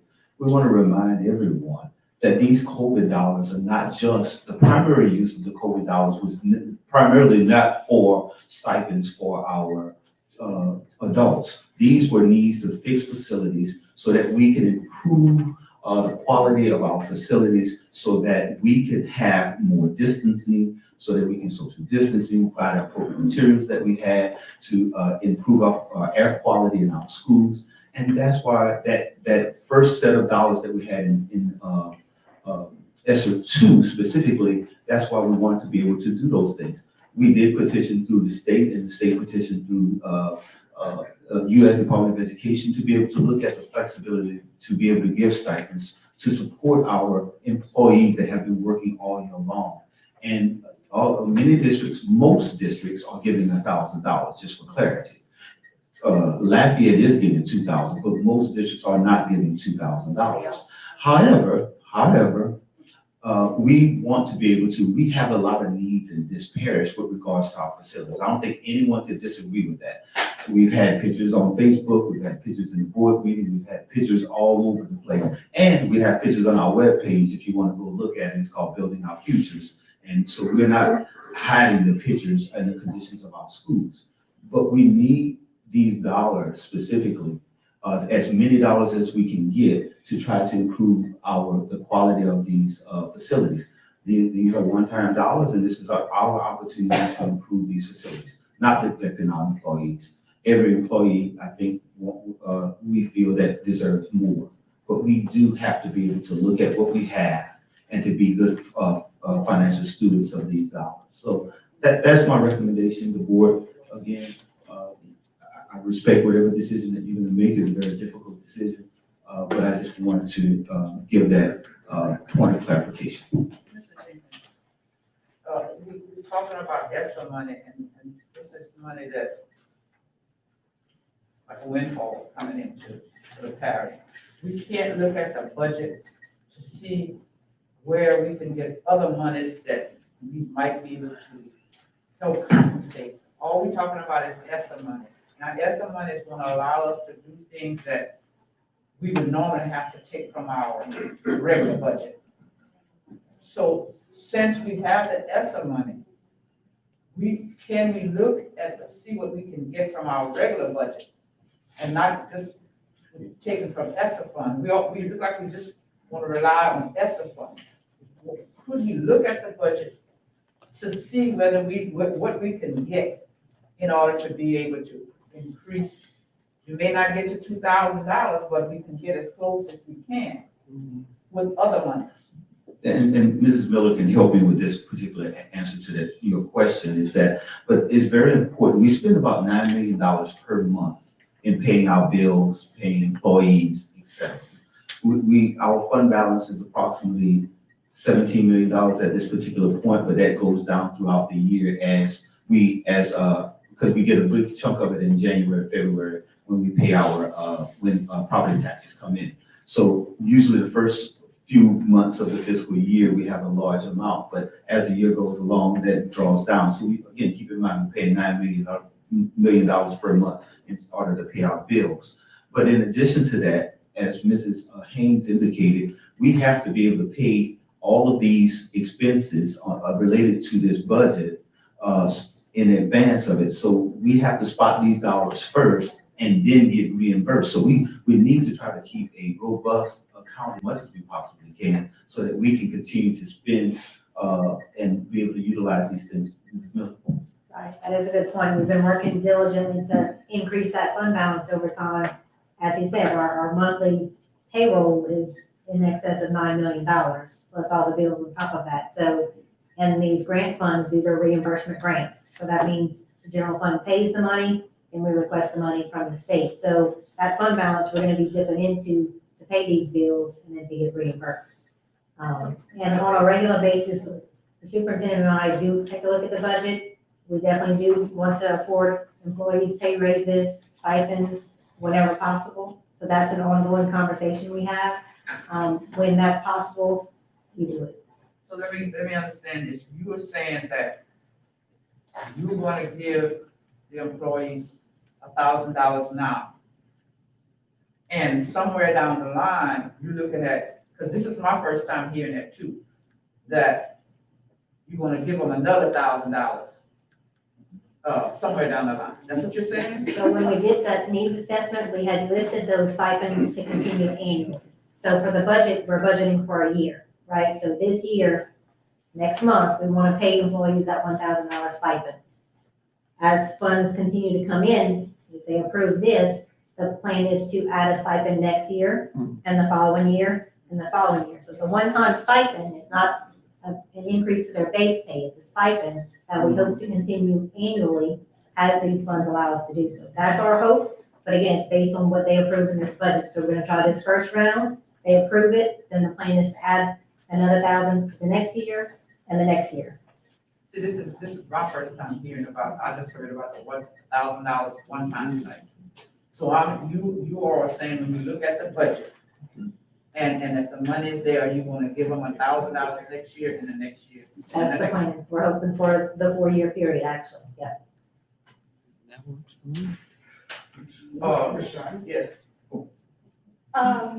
We're saying that we're gonna withhold from another $1,000 to the stipend this year, for next year. But are we not already holding money in an account from Evangeline Downs that goes towards our bonuses as well? That we didn't give. So the money that you get from Evangeline Downs is dedicated to career and technical education. That pays for approximately 13 teachers. Currently, that money has been reduced and it only pays for about 10 teachers at this particular point. I think maybe even 9. So, that money is dedicated, that was dedicated by the legislature. And it is has a specific requirement to it to go to career and technical education. We cannot use it for anything else. I think it was the money. I'm right, Mr. Jenkins? I'm sorry, about a month ago, I had asked for 2,000, but I said, And when I was saying that, I was saying at the end of the year, and I said, you said it would strain you, but you promised me that you would look at meeting my 500. That would be what Mrs. Sires is talking about and trying to go from another source.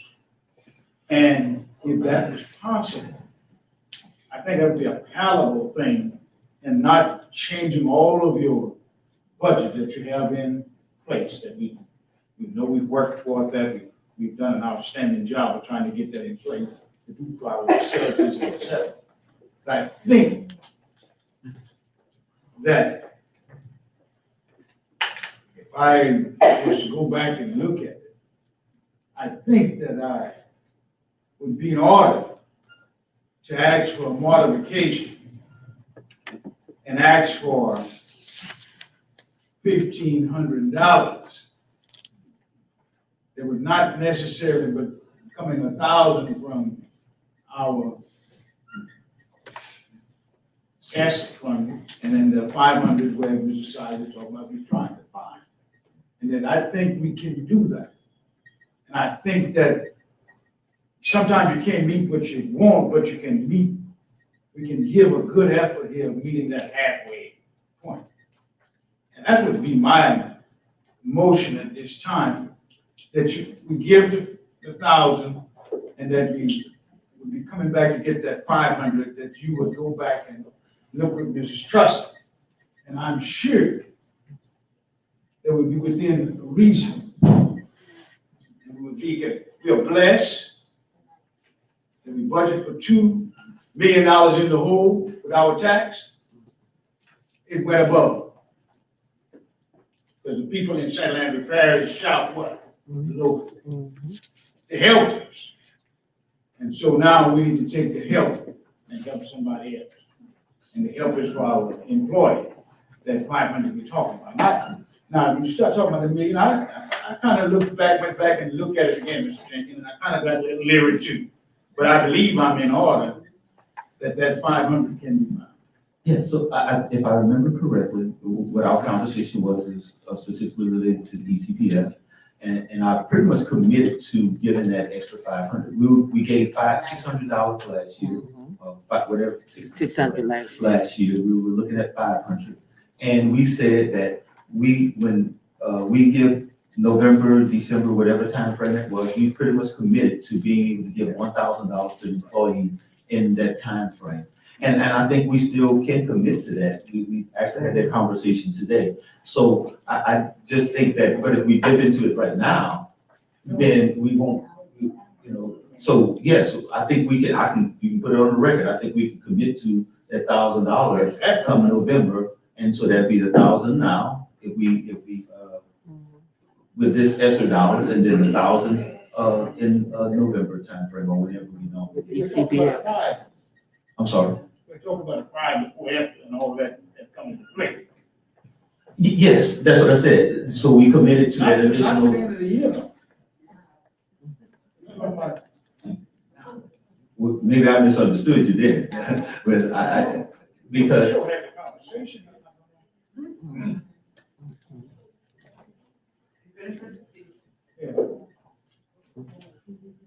Okay, before we have a motion to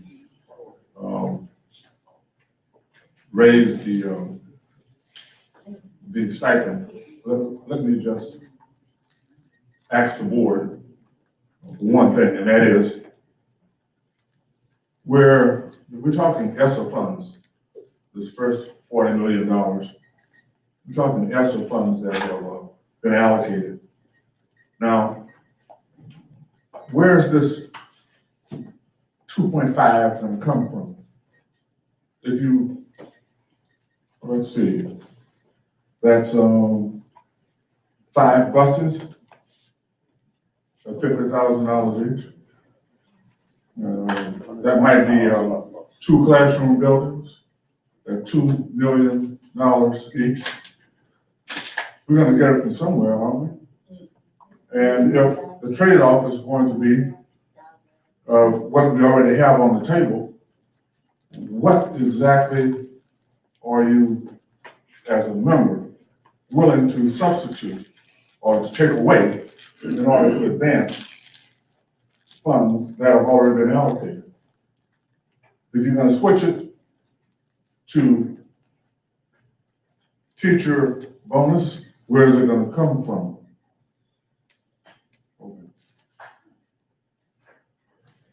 Any more questions? Right here, Ms. Side. Right here, Ms. Side. Okay. I just want to piggyback on what Mr. Gasman said. I would like for this board to continue, charge that to the superintendent, when he continues to look at the budget. The monies that we talking about now have basically been allocated, but then where they continue to look and see where we can find monies to continue to give to our people. We don't want to just jump up and throw something out there and then all of a sudden we fall short on other things. But as these monies come in, I would like to trust them and Ms. Miller and Mr. Jenkins to continue looking at ways to attempt to give our people. Thank you. Yeah, just wanted to comment. So the stipend is going to go to full-time employees. Do we have 2,500 full-time employees? Because we get a number thrown out there, how much it's going to cost for the stipend, but the variable is missing because we don't know how many full-time employees we're talking about. So I'm wondering if maybe that amount is not ballooned, because it's very possible that it won't even cost that much, because we've lost teachers and employees. You know, people are retiring, and that's another thing. I'd just like to say that the people who are retiring, we're talking about money that's coming, they're gonna miss out on it. You know, and they worked during the COVID pandemic. And I think that's my last comment for the night. Madam President, I have a motion on the floor. Hold on, then we're gonna ask for Ms. Miller, the number of employees. So that calculation was based on, we had about 1,926 employees. And that's the salary and the benefits to go with that stipend. And remember, our benefits are about 30%. I have a motion and I'd like to speak to it if I get a second. I'll say. All right, now. Okay. Yeah, well, and the motion is to give the $1,000 stipend from the ESSER fund. We've had plenty of discussion, hours and hours of discussion. I second the motion. And we already have a second. Already have a second, but. Always a dollar short. Yeah. Well, and then my last sentence will just simply have to be that I basically have heard this board say to Tressa and to Mr. Jenkins that they're to look at that budget, scrap that budget, and find some more money so that they can give some more money to our employees that we know are in the trenches working hard and have had a hard year. Everybody knows 2020 was the worst year yet. Oh, And I'm probably older than some of you, but I promise you, it was my worst year. But I do believe in this board, and I believe that we're going to find what we can, scrap and go through that budget so we can find some more money, because we've made that promise and we've asked for it. I don't know why we need to keep discussing it. We have $1,000 on the table from the ESSER funds. I move that. Madam President. With respect to all the board members, I do disagree. I think they should, all employees, full-time employees should be getting $2,000. And I'm ready to make a substitute motion to this motion, that we give all our full-time employees $2,000 stipend. If I can get a second. I second it. It's been moved and second that we give all our full-time employees $2,000. Roll, ready for the vote. Roll call. Everybody knows what the motion, substitute motion Everybody knows what the substitute motion is. is? Give the employees 2,000. Read it, Val.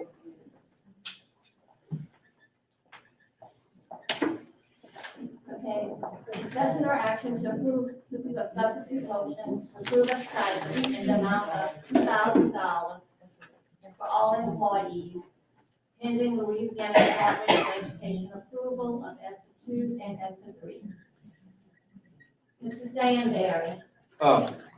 Before we go any further with this. We have a budget having a tentative budget that we set into the state. With the first part of these monies that we have. I think we got the substitute motion, we'll either vote it up or down, and then we do that first, and then. I think they want to understand where the money's coming from. That's what That's I'll not ask the you motion. first. The motion is that we give the $2,000. That's the motion, so that's what we voted on. Yeah, but is it coming from the ESSA funds? That's what we're trying to find out. That's where it's going, yeah. Okay. My question is that, Okay, Mr. Kevin. I requested a couple of years ago, and we had agreed that was going to happen, that the order in which we vote on an issue is not always the same.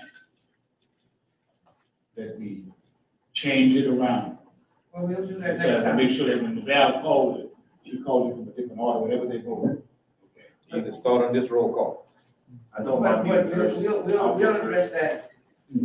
I'll go first. Okay, I'll start with Mr. Boudreaux. No. Mr. Boss. No. Mr. Wagley. No. Mr. Guillory. Yes. Mr. Hayes. Hayes. No. Ms. Donato. No. Mr. Stanberry. No. Mrs. Haynes. No. Mr. Ambers. Yes. Mr. Casimir. No. Mrs. Rhodes. No. Mr. Perron. No. Motion fails. So now we vote on the 1,000, right? Now you vote on the regular. Now we go back to Ms. Haynes's motion. Okay.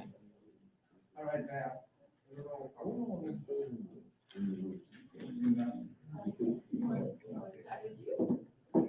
Mr. Casimir. Yes, we understand that we're gonna do More money. Mrs. Rose. Yes. Mr. Perron. Yes. Mr. Boudreaux. Yes. Mr. Boss. Yes. Mr. Wagley. Yes. Mr. Guillory. Yes. Mr. Hayes. Yes. Ms. Donato. Yes. Mr. Stanberry. Yes. Mrs. Haynes. Yes. Mr. Ambers. Sam? Mr. Ambers. Abstain. Motion passes. All right, D. Discussion and/or consideration to approve a parish-wide bond proposition in amount of 9.9 mil for the payment of salaries for teachers and other employees by the San Andreas Parish School Board for Proposition 1 on the November 13, 2021, or March 26, 2022 election as follows. $3,000 for teachers, $2,000 for support staff. Ms. Mills. So, Madam President, I have Mr. Eric LaFleur and Mr. John, yeah, I did see you. And, before we, discuss this particular, item, there are a few things that they want to just, explain to you regarding these propositions. Or D, E, and F would be applicable to each one of those items. Yes, I understand. Yes, you.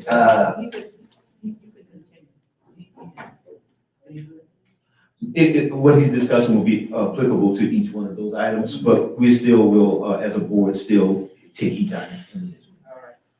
Good evening, members of the board. I'm Eric LaFleur with Maltic LaFleur and work as bond counsel for the parish. We were asked to kind of walk the board through what a typical election includes, what's involved, what's the time frame. And so as you can see, the proposed discussion is regarding these teacher pay raises and support staff pay raises. What's that? For an election that would take place on November the 13th of this year. The millage, however, would not take effect until 2022, so the funds would be available in the spring of next year.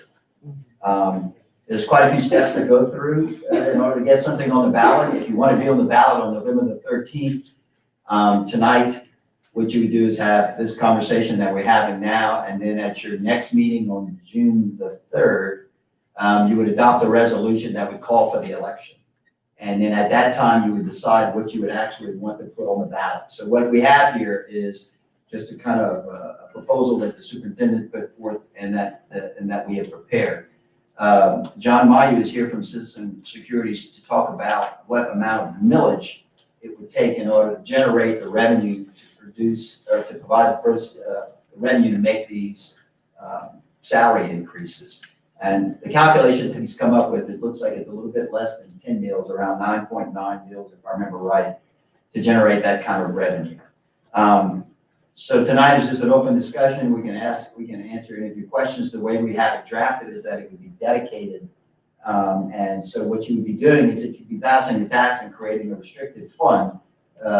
And the funds would be restricted in such a way that the only thing that you could use them for is for those salary increases. So you're familiar with restricted funds because you were just talking about different funds that you have. This election, and if it were to pass, would produce the same type of revenue stream, a revenue stream that would limit you to only using that money for salary increases. And, you know, we have it roughed out at these amounts. It could be a little bit less or it could be a little bit more. But our goal would be to shoot, at least if that's what is your goal, we would draft it accordingly. The goal would be to get to those types of salary increases that would take effect. John, if I'm right, that can take effect as early as, it'd be the fall or? I guess fall, November election, fall. Yeah, so it'd be, I said in the spring, it would be in the fall of next year, where you would probably be able to make that happen with your current cash flow. Mr. Superintendent, do you want to discuss any of the other, possible? Yes, so DE, I think they all are applicable, each item, D, E, and F. So if you want to look at the others, you're welcome to talk about that. I just wanted the board to kind of understand what the process would be in tonight's discussion, is that we'll be basically deciding if we want to move forward with this, with the millages that we've proposed. And then if so, then next month we'll officially have to adopt them with a public notice to the community itself. So Tressa, I think Tressa had some of the information you were referring to, Mr. LaFleur, that on the screen.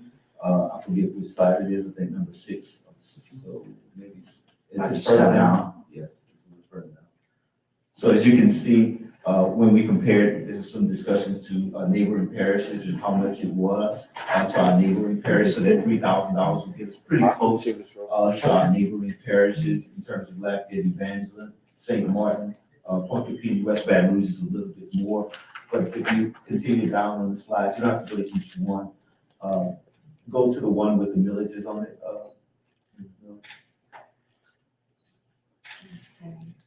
Yes. No, that's a little bit further down. Yeah, right there, 17, I think. So these were the estimated costs if you wanted to. Right, so I think John did the analysis on the ad valorem taxes, so I'll ask him to come up, but you can see that with proposition number 1, which is 9.9 mills, this is what this would be the approximate cost for homeowners within the parish, and you can see at the different values what their amount would, the amount that they would pay on an annual basis. But let me switch it over, let John kind of elaborate on how he calculates these numbers, and yes, sir. So, if you could just answer this one question for me, and that is, explain to me the difference between a bond and a tax.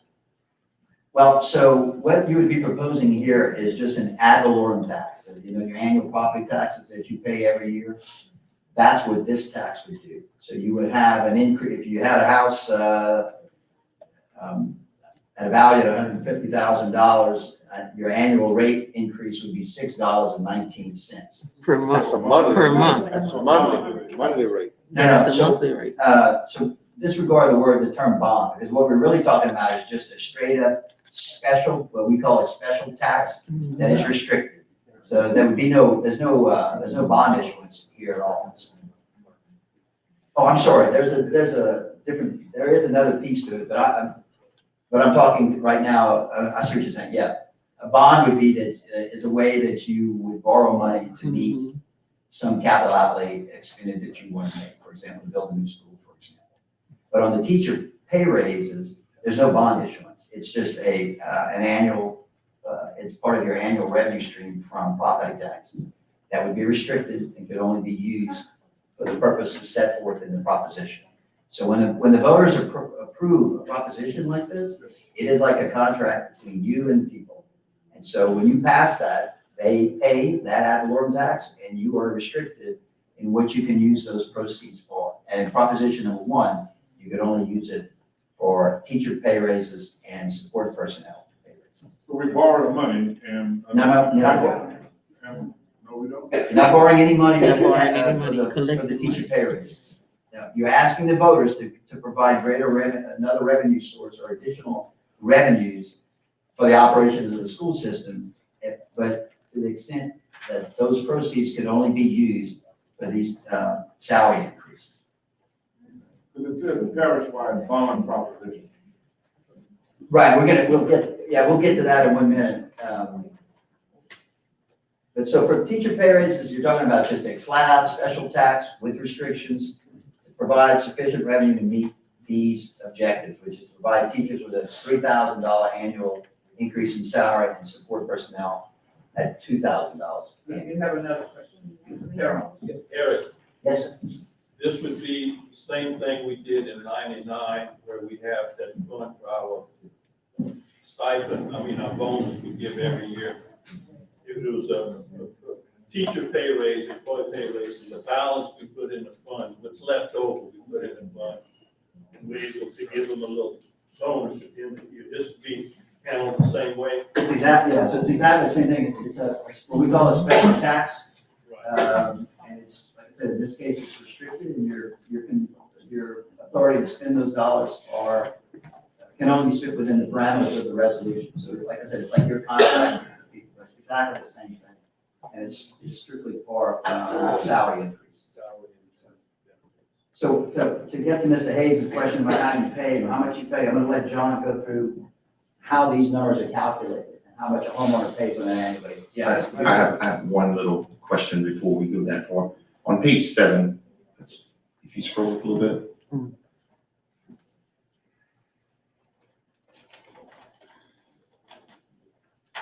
That's our current salary starting, correct? Starting salary, 39,000? Correct. Is that right? Okay. The, with a $3,000 increase, 42,000, that puts us still, last. What would it cost for us to get in the 43 range, 44 range, putting us, if it's 10 mil or 9.9, you get to 42. What more, how much more would we be talking to put us now in the middle of the bracket instead of at the end? So we'll make John do some quick ciphering here. I guess if you wanted, so if you were probably shooting for, let's say you were shooting for possibly 45,000. Yes. Let's say, off the top of your head, John. No pressure. Well, John, just in case you forgot, because you do, $1,862,000. Right. Approximately. John Mayu with System Securities. And I'm at the added disadvantage that I'm old enough, I have to have a set of up close glasses and a set of far away glasses. I only have the up close, so I can't see a single thing on the screen down there. But with that caveat, so let's talk about just the teacher raises, the staff raises, since that's on the table at the moment. It would be linear. So let's say you wanted to go from 39 to 45, which would mean you wanted to, instead of 3,000, 2,000, let's say you wanted to do 6,000, 4,000, you just double the amount. So instead of being 9.9 mils, just under 10, it would be just under 20 mils to do that. And the amounts that Tressa had on the other slide for the monthly amounts, you just double those amounts for the homeowners. So it's linear in that regard, exactly. Now, as Eric mentioned, this particular vote be dedicated to those salaries. And one thing you do have going very well in St. Landry Parish is that your assessed values have continued to grow very significantly over time. So when you have an election like this, if you were to authorize a 9.9 mil election, next year comes around and the assessed value goes up, one of two things can happen. The default, like you do on a tax like this, is that the millage would roll back so that property values went up, the millage rate would go down, say to 9.8 mils or 9.7 mils, in order to collect the same amount of revenue to continue paying the 3,000, 2,000. The other option is that the board can vote to roll it forward and keep it at the 9.9, in which case, because the assessed values have gone up, it would generate a little bit more money, and you could continue to grow the amounts that go into this. So that's an annual option that you would have moving forward. Just to break down the other two, the second proposition is the 1 mil for athletic facilities, and that generates about 662,000 annually. You would have the option either to apply those funds on an annual basis as they come in, or if you want to borrow against some of that and do a bucket of improvements up front, you could get somewhere on the order of $6 million out of that and still have some money left over for the annual ongoing maintenance of that. To answer Mr. Hayes' question, so the second proposition doesn't have the same restrictions as the first one. It says you can use it to pay for annual operating costs associated with recreation and sporting activities. But you also could use those dollars to borrow. You can borrow against that revenue stream. That would be up to the board to do at a later date. And that could be in the form of a bond, but it's not necessary. You're not restricted, whereas the other one you are restricted. Mr. Boss has a question. Y'all was saying, okay, on a, let's say a $200,000 homeowner, that's $1.04 per month, right? Not per year. Yeah, that's per month. And I think the intent here, most everybody has a home mortgage, so we think about, I pay this much a month on my note for my house every month, so this would be the add-on to how much that would increase. Okay, all right, that's fine. The third proposition is, and Superintendent or Ms. Miller will have to help me here a little bit on this, because I know I didn't have a chance to review this one. It was a little bit more last minute, but it's still a parish-wide district. The decision here would be, what's the dollar amount of improvements you want to make? Okay, so the first two, we knew how much was being proposed, the specific dollar amount you wanted to receive. Proposition 3, the question is, what's the total dollar amount of improvements you'd like to make? And is it going to be parish-wide in and out, or just in, or how that breakdown happens? I'm certainly happy for the next meeting to put together whatever sets of numbers you'd like to see in terms of how much that would cost, but it all starts with how much money do you want to raise to do capital improvements at schools? That's the third proposition.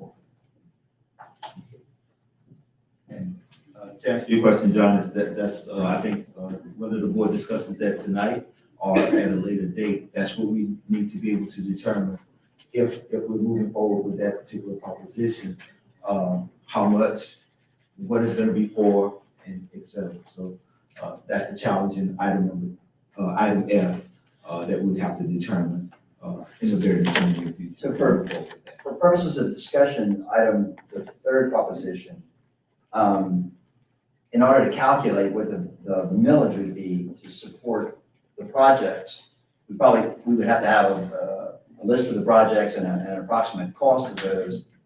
And then John would do an analysis of the revenue stream, how much would it take, how far these bonds would go out, whether they be general obligation bonds or straight up ad valorem. There'd be quite a few things to consider, and we could do that. Is it possible, Mr. Jenkins, that we could call a special meeting with the board to discuss what we would like to see? Will it? In the proper, what we could, to discuss what we want to see happen in this proposition. And I think what we would have to do would be able to call the board to a special meeting, because this was an item for discussion, and we talked about it, but we never really discussed exactly what we would like to see, but we do want to have this item added to the proposition, as proposition. Mr. Ball. Okay, I have a question. The proposition 1 would be parish-wide, but proposition 2, is that a way, and proposition 3, where we could do it? I had some people contact me, state representatives and some attorneys contact me concerning like the Beauchamp district.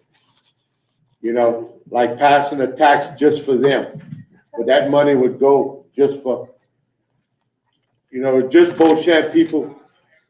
The feeder schools would get the vote on it, but that money would go just for them, just like if another community want to do it. Right, and I think John or Eric can expound on that. It'd be a special district tax, and it could be done we'd have to, there are a number of factors that we'd have to do. The short answer is yes, we could do something like that, but there are some other requirements, and they're the experts, so I'm gonna leave that to them. Yeah, I mean, in simple terms, the primary consideration is where does the assessed value of the parish lie relative to how you would establish those individual districts. You know, you have Opelousas, you have your urban areas, you have some other areas that have a lot of residential, and then you're gonna have some farmland in areas. How does that shake out relative to where these schools need to be? You could end up with one district that has an overwhelming share of the assessed value and doesn't have as many schools, and you could have another area that has very little assessed value but still has needs within that area. So that's kind of the challenge you run into of a district-wide versus carving up the individual districts. It can certainly be done whichever way you prefer.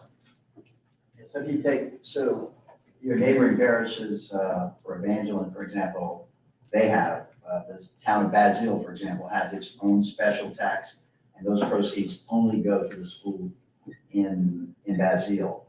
And Pine Prairie, I think, also has one. I think Allen Parish has the same deal. So, like John pointed out, so if you have Valero, it's not called Valero anymore, but the refinery, for example. But if you live in Melville, where they may not have a refinery, you can have some inequities there. So you could have a very low millage in one area and have to have a very high millage in the other to get the same amount of money. So that's just a political and policy, a tough policy decision that you'd have to make from that. But it can be done, for sure. And you would create the district. The school board would create those. I'm sorry. So gentlemen, you're saying before we can get started, with Proposition 3. We need to tell you what every one of those projects would look like, and that would involve, cost of it and the cost of every project that we would want to see happen in the third. And then from there, you could tell us what the millage would be. So you certainly do not have to have any level of, you don't need to go design the projects beforehand or have that level of specificity. We just need to know the total dollar amount.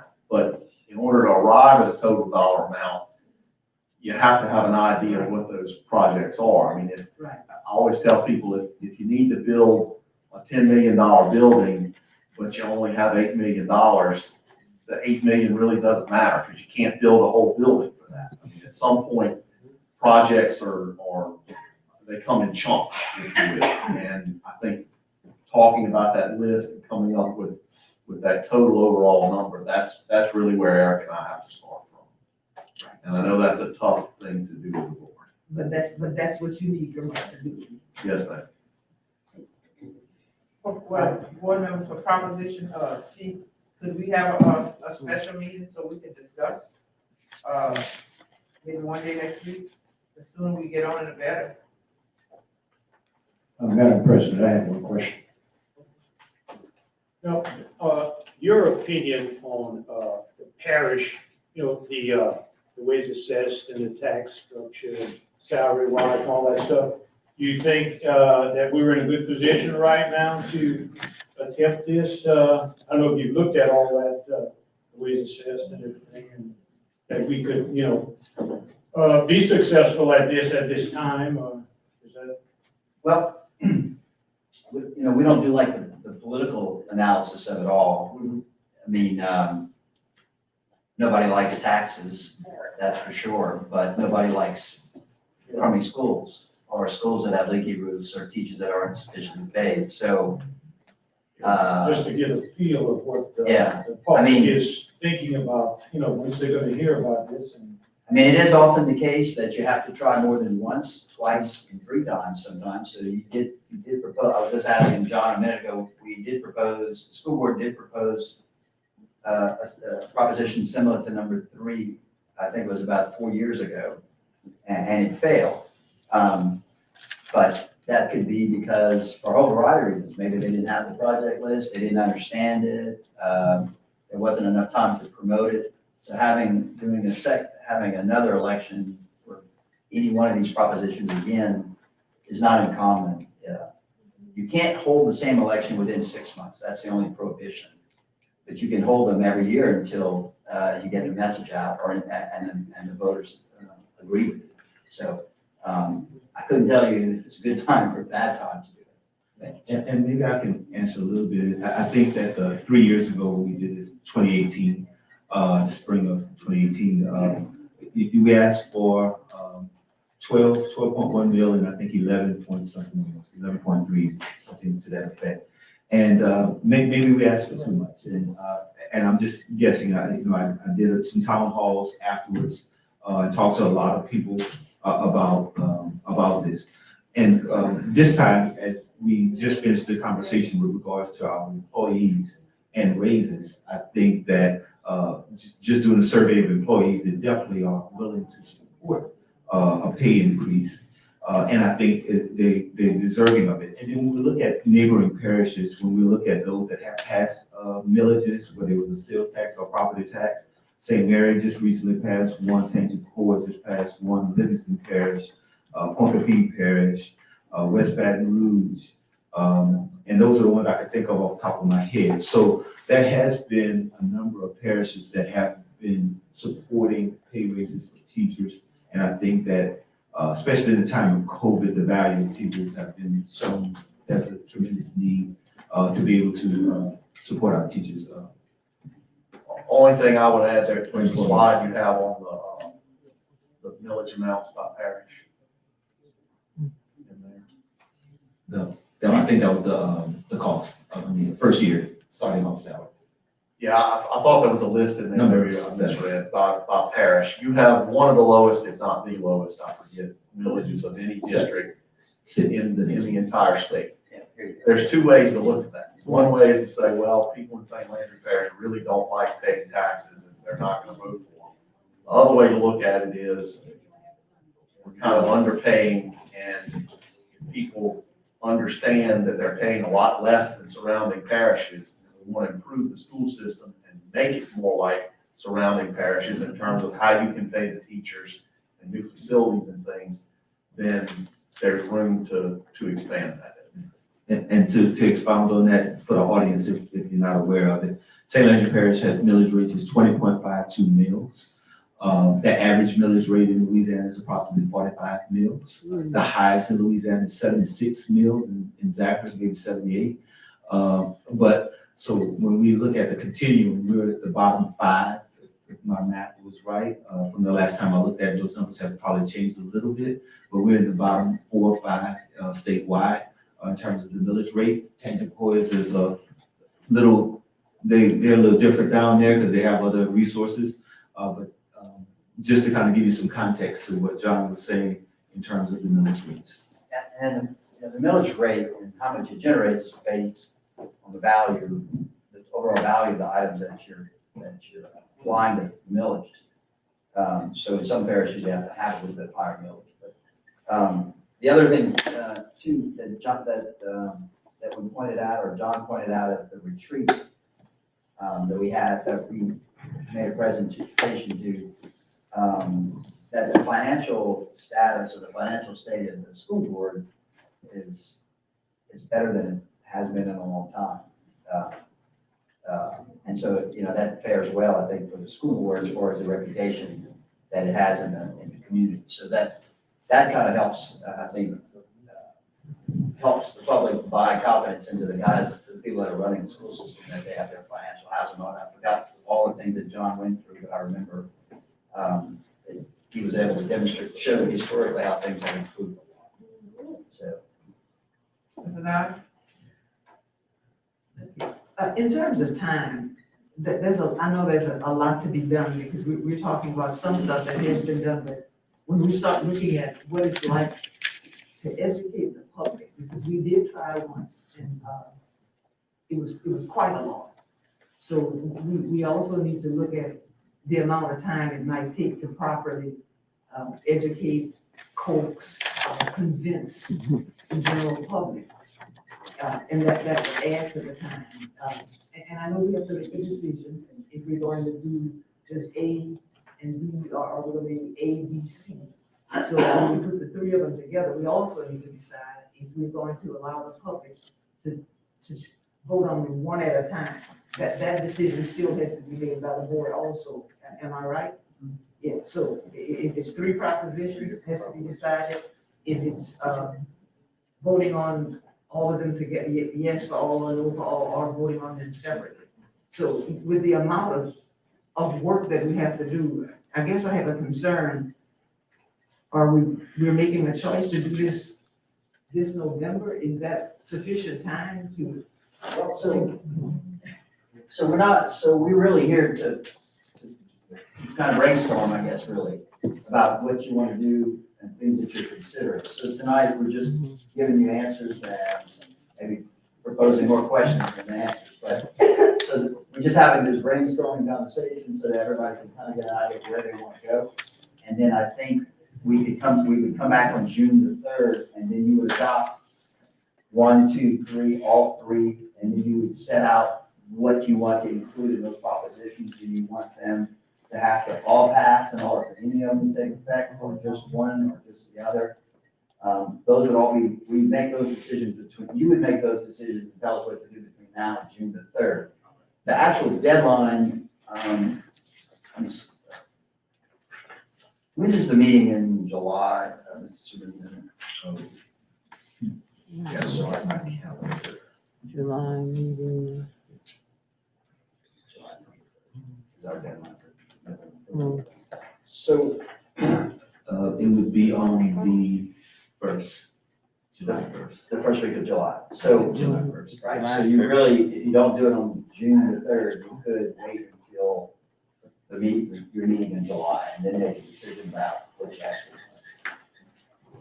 And that's the deadline for whether or not, that's the latest date for whether or not we can get it on the ballot. Right, because so this, even though it's just if we just do the tax part, it still has to go to the bond commission, even if it doesn't necessarily mean to issue a bond, because the bond commission has to approve all elections.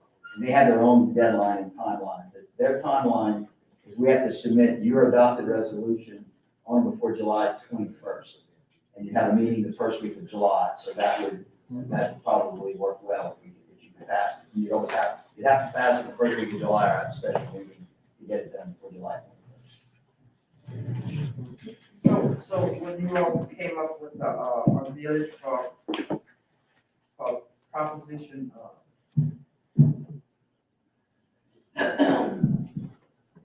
G and E, you met with Mr. Jacobson to discuss what I'm asking next week. Could you all meet with the board on a special day for us to discuss proposition F, to come up with what we need to do or what we need to put in this proposition? We'd be glad to meet with you, and we met with, we came to several meetings on the last capital outlay program that was put together. We can meet with you, walk you through how these dates and how this all works and what the millage should be. But really, at the end of the day, you have to know what you want, yeah, so that you can match it up. And then the other thing is, like Mr. Gilbert pointed out, the public's gonna wanna know that you know what you wanna do and that your numbers support a program that they can buy it. And then, that's how you can get the support for that vote. So I think that's something that you have to really pull together. Yeah, to come back to the sort of the, is it a good time and can we get this done with the public? I can tell you one surefire way to have an election not pass is to not have a plan that you communicate for what you're going to do with the money. Okay? We're gonna borrow 30 million and we'll figure out later what we're gonna spend it on. You just assume not even have the election. Yeah, I mean, people hate taxes, there's no doubt about it, but if they know that you can't compete with Lafayette Parish or Evangeline, then they hate them less because they realize, well, not taking action would mean not being able to hire top quality teachers and keep the teachers out. So everybody hates taxes until you know you gotta have them. Ms. Willie? Yes, ma'am, thank you. I heard a question asked earlier about the tax that was passed in '99, and that was a sales tax. This is a property tax. So the restrictions, in regards to salaries would be the same for a sales tax and a property tax? I have to go back and look at the other one. That's a sales tax? Right, so either way, if you generate this tax for salaries and benefits, it can only be spent on salaries and benefits, whether it's a property tax or a But it sales is a tax. property tax. And Right. in '99, it was a sales tax. Yeah, it may have been, but so whether it's a sales tax or an ad valorem tax, like I said, it's like a contract, so whatever the restrictions are in, whatever's described in that proposition that you vote on, and if it passes, the governing authority has to follow those rules. That right. They couldn't spend it on anything else other than that. Whether it's sales or a profit.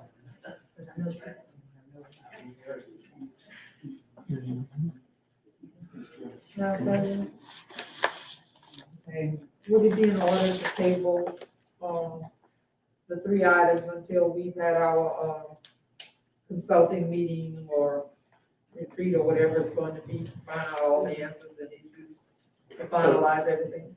So we haven't presented, like I said, we just really brainstorming to Yeah, give you all the information that you need, so we didn't even bring a proposition. The idea is that we get the brainstorm on the whole day as opposed to right now, just getting, not even getting where we need to be. There's just so much, I mean, my curiosity comes along with not only the writing of it, the cost of it, does it cost to get there, all the other details that haven't been discussed. Well, so the millages that were calculated to produce those results, the 3,000 and the 2,000, those are numbers that work, and we have researched those, and those are solid. But it's just to give you an idea, our starting point. So you can take that and possibly double it if you want to double the salaries or whatever the case might be. But you don't have to adopt anything tonight. But we have to adopt something certainly by the first week of July. Any one of those three possibilities. So board, the board, we need to call a special meeting so we can meet and discuss what we want specifically in these propositions. And I think the sooner we do it, the better. Madam President, I was trying to ask that it be somewhat of a retreat or somewhere you have full discussion and not actually a board meeting. That's why I call it a special meeting, special board meeting. It's gonna have to be a board meeting, or a special committee meeting to discuss it. When would you discuss it?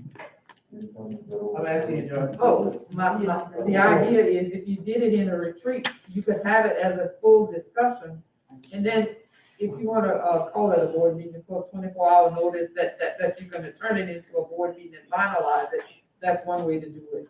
But for the full discussion, open discussion, it needs to be either a committee of the whole or an opportunity for all questions to be asked and everything designed, not in a board meeting style, but an open discussion style. Either a committee of the whole or a retreat, followed by a special board meeting. All right, when we talk about a retreat, it's spoken to that effect about a retreat. So we need to have that retreat as soon as possible. So we can make, I'm asking you all, we can make that decision tonight in meeting. So, Madam President, we can determine the time and date. I think would be convenient to everyone. At everyone's leisure, they may have to look at their calendar and what commitments they may have. But we definitely can look at those dates. So, because we also, with this month, graduation and a lot of, and so we just want to make sure that everybody can make sure that it matches up with the staff's and I schedule as well as yours. In addition to that, I think what Eric and John has presented to us is that if you agree, if the board is agreeing to the two items, D and E in particular, the salary raises, salary increases for employees, as well as a possibility for a 1 million bond. I think the only thing that if I'm hearing correctly, that we would like to discuss is that third possibility of determining if we want to do more with regards to facilities. But if, again, we can do two things in one. If we want to proceed with D&E, we can proceed with D&E or D or E and say, and then determine a timeline. Do we want to proceed in November or March? And then if that is the case, then, again, we can have Mr. LaFleur and Mr. Mayu come back next month or whenever date we decide to, so we want to proceed with trying to pursue employment raises for next year. What about that? So F would be part of that board retreat. So because there's a number of things that we still have to do in order to be able to provide them the information that they need, i.e. an assessment to determine, for example, that's not his words, my words, or how many facilities we want, what will be the projected cost of those facilities. So if we come up with $99 million, then, based upon what they gave us last year, it'd be about 12.1 mils. If we come up with $200 million, then let's just double that, and now we have 24.2 mils. And I'm just using some numbers that were given 3 years ago. That could change. So we just have to be able to say, as I heard tonight, we have to determine what would be the facilities, where they would be, how much it's going to be, so that we can tell them exactly what we want, so that they can give us those numbers. Is that? I think that's what we want to do, but I wouldn't want me as a board member, speak for myself, I wouldn't want to do just D and E. And what we're gonna do with F. I'd like to see all three of them combined if we're gonna do a tax, tax. So. I think so too. I'm not gonna vote for them. So you gonna set the date for the retreat based on, I can make some recommendations, and the board can decide what dates we want. I think I see Mr. Perrin on hand. I found something. I think, Mr. Jenkins, did a survey with the employees, positive, reflected in order. I think those two have a good chance of passing if we do some work on it. F is such a large, it's gonna take so long to figure out what do we want at each zone. I think that should be, we can start planning on it, but I don't think it ought to be thrown into D and E. D and E are ready to go. The only thing that's not specific, Woodrow's point was, we may want to go a little bit higher than 3,000, 2,000 to get us more in the range with the other parishes. But if we put F in there, we rush into it, our voters are gonna look at that and say, they're going crazy. You don't know. Against all of them. We don't know that. I know that. We don't I promise you, they're not gonna vote for any of them. We don't know that. Not prepared. But the thing is, Let's go with D and E. we can't say what the voters are gonna do because we haven't educated the voters. So all we ask you to do is to have a discussion. Now, if the board votes to shut it down or whatever, that's it, but we haven't even had a discussion, and it shouldn't take as long as, for F, it shouldn't take that long because we've already done it. We did it 3 years ago. So, I mean,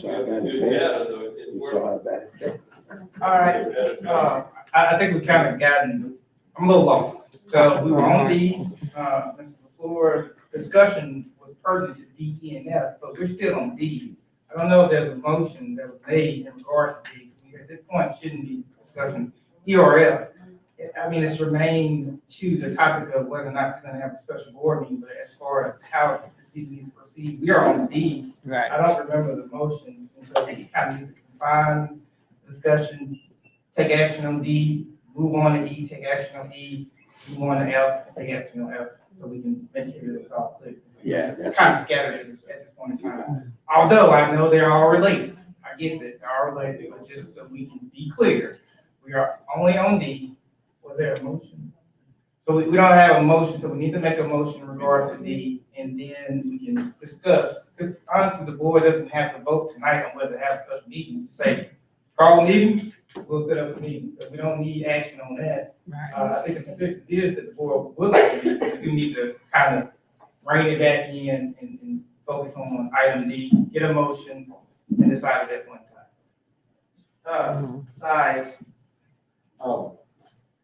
I'm just giving my opinion, I'm just kind of listening to all parties, and, my personal opinion kind of feels like, we're majoring in what I call minor things. We're trying to push this thing with motions and pushing it through without actually having real clarity. I personally think that having Proposition 1, fixing tracks and athletic facilities and giving teachers pay raises, that's good, but without any kind of facility, it's essentially like you buying gas and not having a car. So you're giving teachers pay raises, but you're not putting them in 21st century facilities, which absolutely makes no sense to me. Now look, 3 years ago, $99 million failed. We don't have to do $99 million. We can do 50 million, So we can find a common ground where, we don't have to do everything at one time. We can do 1 or 2 schools so that people can see that you guys, what you can say, you're good stewards of finances, okay? And bonds. So I'm just trying to, I'm a little confused of why it's difficult to even have a discussion, because it doesn't take that long. You're not trying to do every character. You're just trying to look at the person's needs. We know we need a school in Eunice. We know we need a school in Opelousas. Fort Barry, we're sinking money into Fort Barry. They need a new high school. Pick one, okay? And make it the best possible. Even if we just do 1 school. So it doesn't have to be 99 million, it can be 20 million.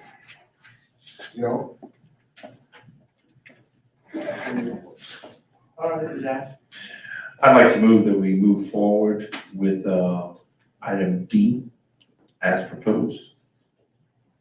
If I can get a second. Second.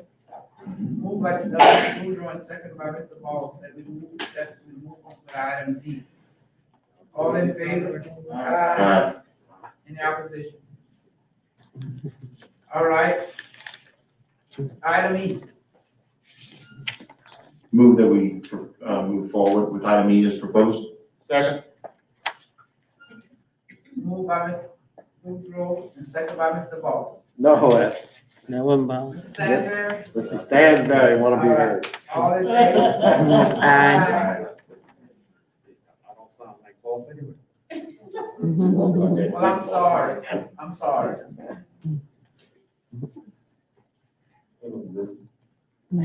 All right, F. I move that we table F. Second. Mr. Nyla.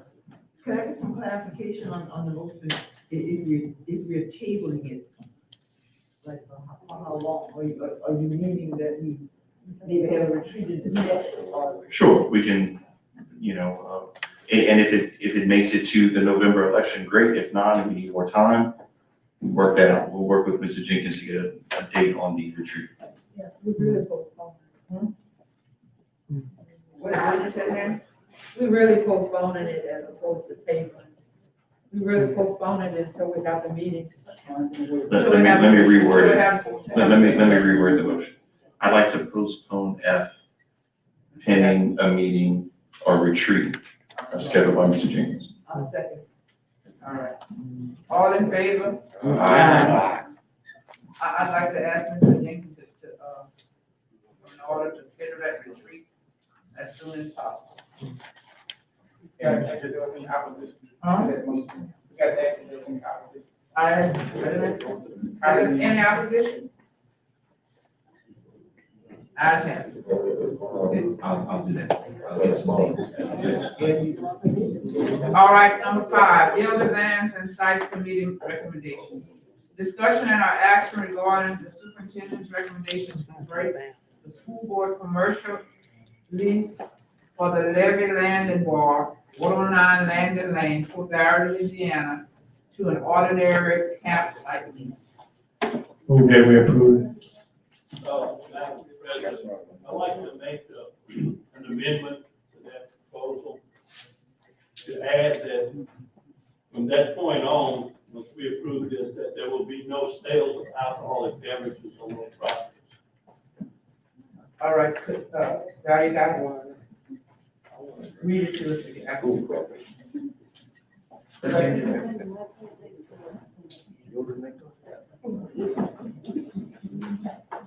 You got the.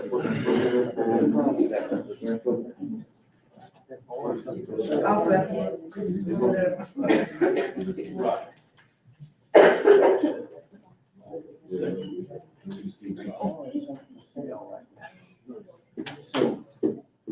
All right, Val, what's the substitute motion? And yes, but we have to put that on item, and there would be no alcohol sales. At any of the, section 16 properties, no problem. All in favor of the substitute? Do a roll call vote. You would have to limit that condition as far as alcohol sales, is just a piece of property. You couldn't make it subject to all of them unless you add that to the agenda. I think it would not necessarily be perfect. The campsites, you couldn't. Because the item is limited specifically to that particular property. So, The living bar, the bar? right. So we would add an agenda item saying I would want to limit alcohol sales to all existing property. So that the most and add.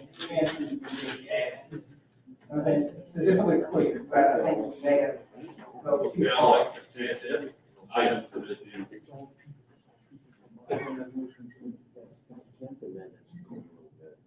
So the item would be to add, a request to prevent alcohol sales at all sections, section property, at least by school. All in favor of adding that item to the agenda, let it be known by saying aye. Aye. Any opposed? Any opposition?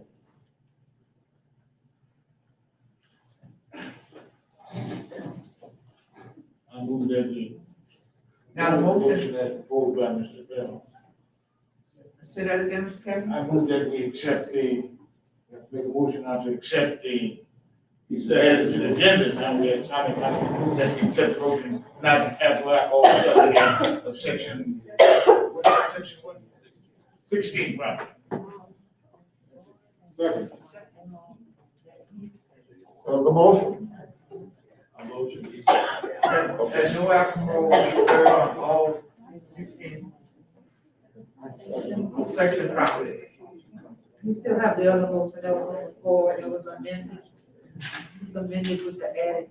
It's a completely new added. Okay, and so what happens to the lease?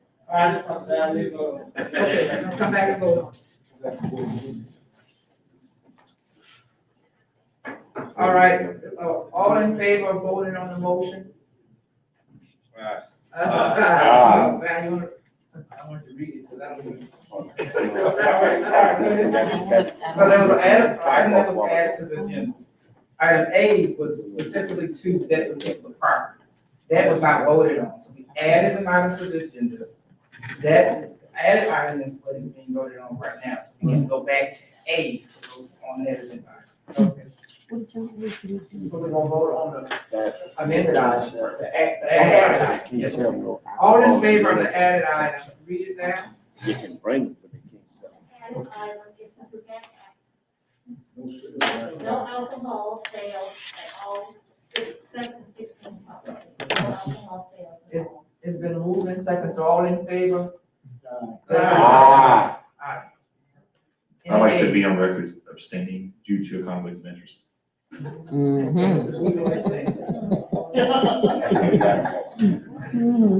don't know. They all gonna go together. All right, discussion or action regarding the superintendent's recommendation to convert the school board's commercial lease for the Levy Land and Bar in Port Valley to an ordinary camping site lease. Moved by Mr. Hayes and second by Somebody. Mr. Stansberry. All in favor, let it be known by saying aye. Aye. Any opposition? Abstain. Move to abstain. He's All right. Money over there. Discussion or action regarding the superintendent's recommendation to declare the former Southwest Elementary School property as surplus property, no longer needed for school purposes. I move. Moved by Joyce Haynes, second by Mr. Boudreaux. All in favor? Aye. I abstain. All right, C, discussion or action authorizing the superintendent to begin the process under law in order to sell the former Southwest Elementary School property. Second. Moved by Boudreaux and second by, let me ask you this, Miss, we got a motion of second. If they sell Southwest, property, could the sale of that property be designated for schools here in Opelousas? Just the schools in Opelousas? I object to that. I object to that. I wanna ask a question, I got my answer, that's all I wanna know. I don't wanna know what happened in Melville because I wasn't on the board there during that time. So I'm only asking a question about the Southwest property now that we're selling. I don't know what happened with Melville and all of that. What? I'm not trying, I said, I'm just trying to get information about the question I asked. Yeah, I'm trying to make a comparison. And then you can go on and But not. the same thing happened back then, and they refused to let the money go specifically to that area. They said it was school board money, and they said the money had to go. But now you can change it, that's what you're saying. And that's what I'm asking. I don't know what happened with Melville because I wasn't on the board and I don't think any of us was on the board. I was. When they sold Melville. Been on there for 18 years. So I'm asking. So the general answer is, I am not aware of any anything legally that would prevent the school board from designating funds from selling the school for a certain purpose. Melville, I wasn't around during that time, but I know it was the DSA case. And so that may well have impacted it. I'm just guessing, but the general answer is there is no prohibition, legally speaking, that would prevent the school board from, if you sell property, designate those funds from the sale of the property for a specific purpose or purposes. And that's all I wanted. Thank you. That would have to be voted on by the board, correct? Yes, yes, ma'am. Thank you. All right, C. No, I'm sorry, D. We had a motion and a This, second. yeah, discussion or action authorizing the superintendent to begin the process on the law in order to sell the former Southwest Elementary School property. Got a motion and a second. All in favor? Aye.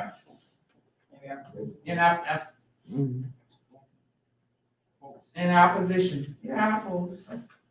I oppose.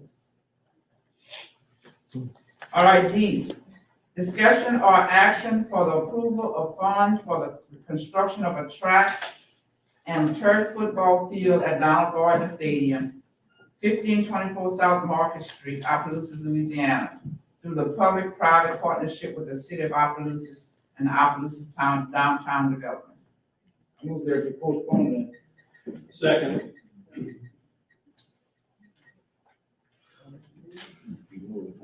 We got a motion to postpone.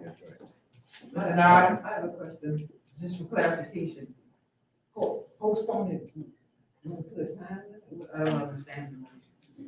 postpone until we get further information and see what's gonna happen down the road, maybe in a month or something. I have a substitute role. No, well, I need some help, this is mine. I want to move that we just dismiss this idea altogether. Can you help me wherever I'm? What do you mean, this next idea? Just take, just To not go against do it, the- go against. I need to help you proceed. The motion would be that That we not. not approve funds for the construction of a track and turf football field at the stadium. You just put not in front of approval. So that's my motion. I mean, that's the the substitute. motion. And I would second that, but would like discussion. May I? Then I read No, I don't need to discuss, you can go ahead. the meeting, at the Capitol yesterday. With the representative, he believes that he can possibly find the monies that he needs through some other avenue. And he asked that this board postpone it while he does that. But I believe that we're in his way. He needs to be able to go forward and find the monies to do what he needs to do. We all believe that it's a good idea. We all know that it made a difference for us looking at our own house and all that we need to do here in St. Landry Parish when it comes to our facilities. And so I think we need to really get out of his way and let him do what he needs to do. So postponement, usually comes with a date because we're waiting on it. We don't need to be waiting on that. We need to be out of it and we need to be taking care of our own house. Move the question. Could you read the motion, a substitute motion? The motion is to not approve the funds. We got a motion and a second, roll call. And what you call last time? Huh? Call anywhere. Pick a name. Yes. Mrs. Rose. What are we voting on? Not approve. Read the full Oh, I'm motion again. sorry, the motion, well, the substitute motion by Mr. Donato Mm-hmm. is to not approve funds for the construction of a track and turf football field at Donald Gardner Stadium. So the vote of yes means that I agree with her, right? Correct. Okay, yes. Mr. Perron, No. Mr. Boudreaux, Yes. Mr. Boss, Yes. Mr. Wagley, Yes. Mr. Guillory, Yes. Mr. Hayes, Yes. Ms. Donato, Yes. Mr. Sandberry, Yes. Mrs. Haynes, Yes. Mr. Ambers, Yes. Mr. Cashmere. No. Motion passed. Thank you.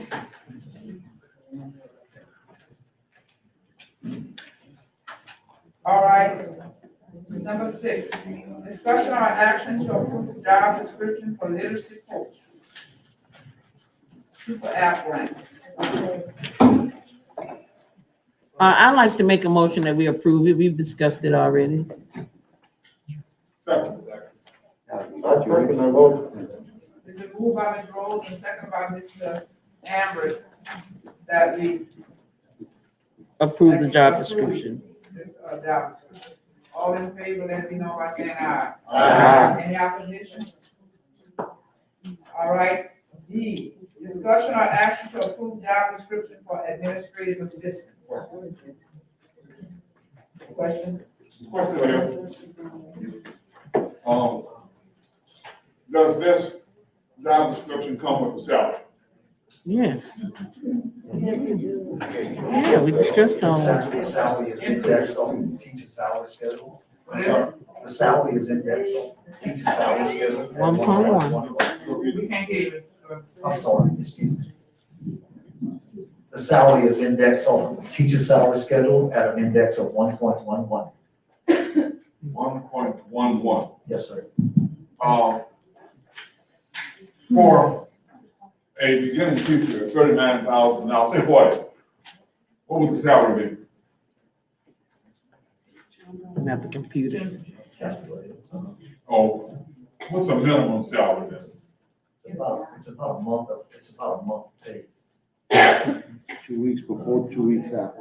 1.1. Okay. And then one last, Before, 2 weeks after. one more question, and that is, these administrative assistants,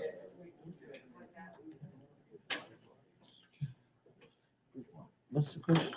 I'm still speaking, I'm just putting my hand up, and you can go ahead, I ain't jumping. Okay, first thing was, See people hungry. does it come with a salary? The answer is yes. Okay, 1.1. Mhm. The second question is, are these administrative assistants appointed by principals at their own discretion? Mm-mm. Subject to the superintendent's approval, sir, who approves all personnel appointments. In the same fashion that they are now selected and approved.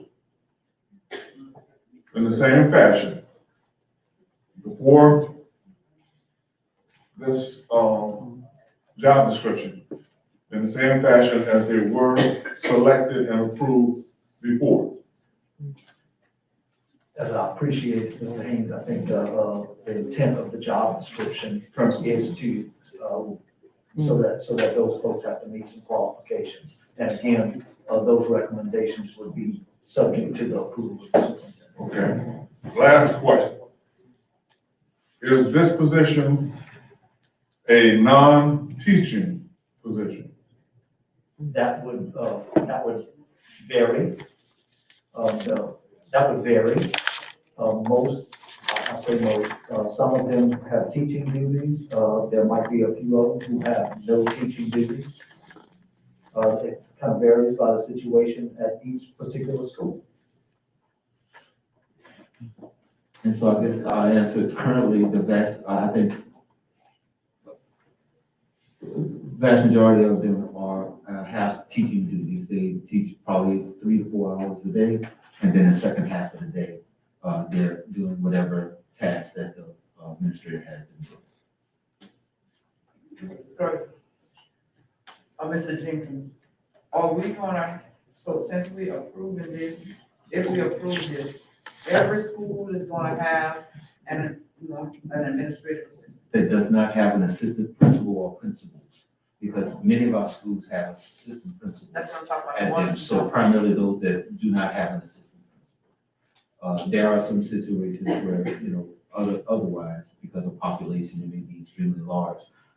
We have, few schools like that, but that the intent is for those that do not have administrators, assistant principals. So that means all those elementary schools will have an administrative assistant. Yes, and most of them have them already. And most of them, a lot of them don't meet the qualifications that you have. most of them actually do meet the qualifications. I think that's probably just one or two, when we did a little survey of them, after our initial conversation, that did not meet that qualification. There's still one in question that we're doing some the research on. But the vast majority of them currently, meet the qualifications. So yes, primarily we look at elementary schools.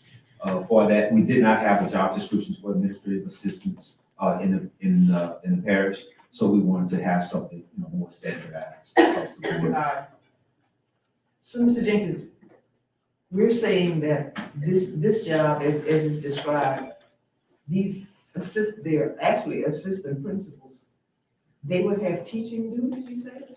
They might have teaching duties? So, yes, just like we've been doing. So, for example, again, most of these administrative assistants, could still have some, duties, teaching duties. Because most of them were teaching, or the vast majority of them, teach several hours a day, and then have the other half of the day off to assist the administrator. So there's, again, there's no need to change. We just want to define what they do and how they do it. Right, but what happened is, and I know of one in particular, and I think there's several others, but there's one in particular that I've gotten several calls about, has been acting in the capacity of what was typically described as an administrative assistant. And that required no masters. They were teachers who were on the campus, familiar with the run of that school, and they were the administrative assistant. And the principals of the schools that Ms. Stiers is talking about, the primary schools that never had any help at all, some of them did indeed have people who don't have these qualifications, so that they're still confused, and they wanted me to ask, if these are the requirements to make you aware that some of the folks they've been using for years in those positions don't meet those qualifications, and they feel some kind of way about that now.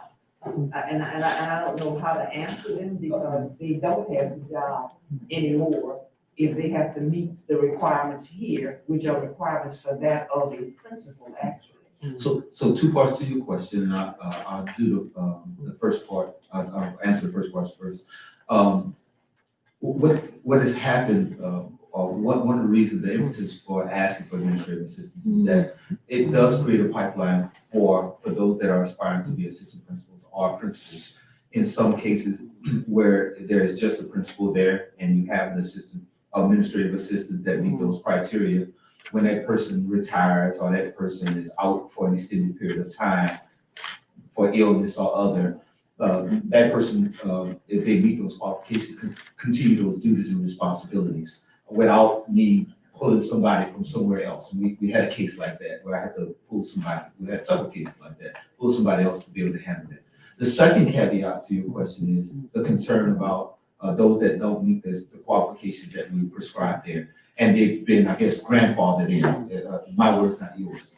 Is that maybe what we can propose to the board is, if this would pass, those people that are currently grandfathered in, to give them a prescribed period of time to meet those qualifications and still perform those duties. However, since they do not meet those qualifications that we're approving tonight, would not be compensated at this particular time. However, when they do meet the criteria, they'll also reap the rewards for compensation. So they can keep them, for example, 2 years in that position since they're grandfathered in.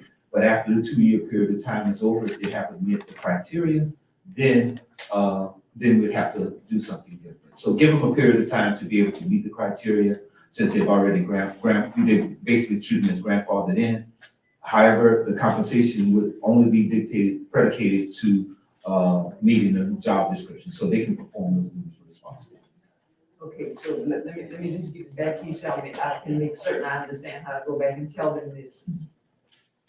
The person I'm thinking about has a master's degree and had got a degree in supervision, not administration, has been serving in the role as administrative assistant in the old way that we looked at it.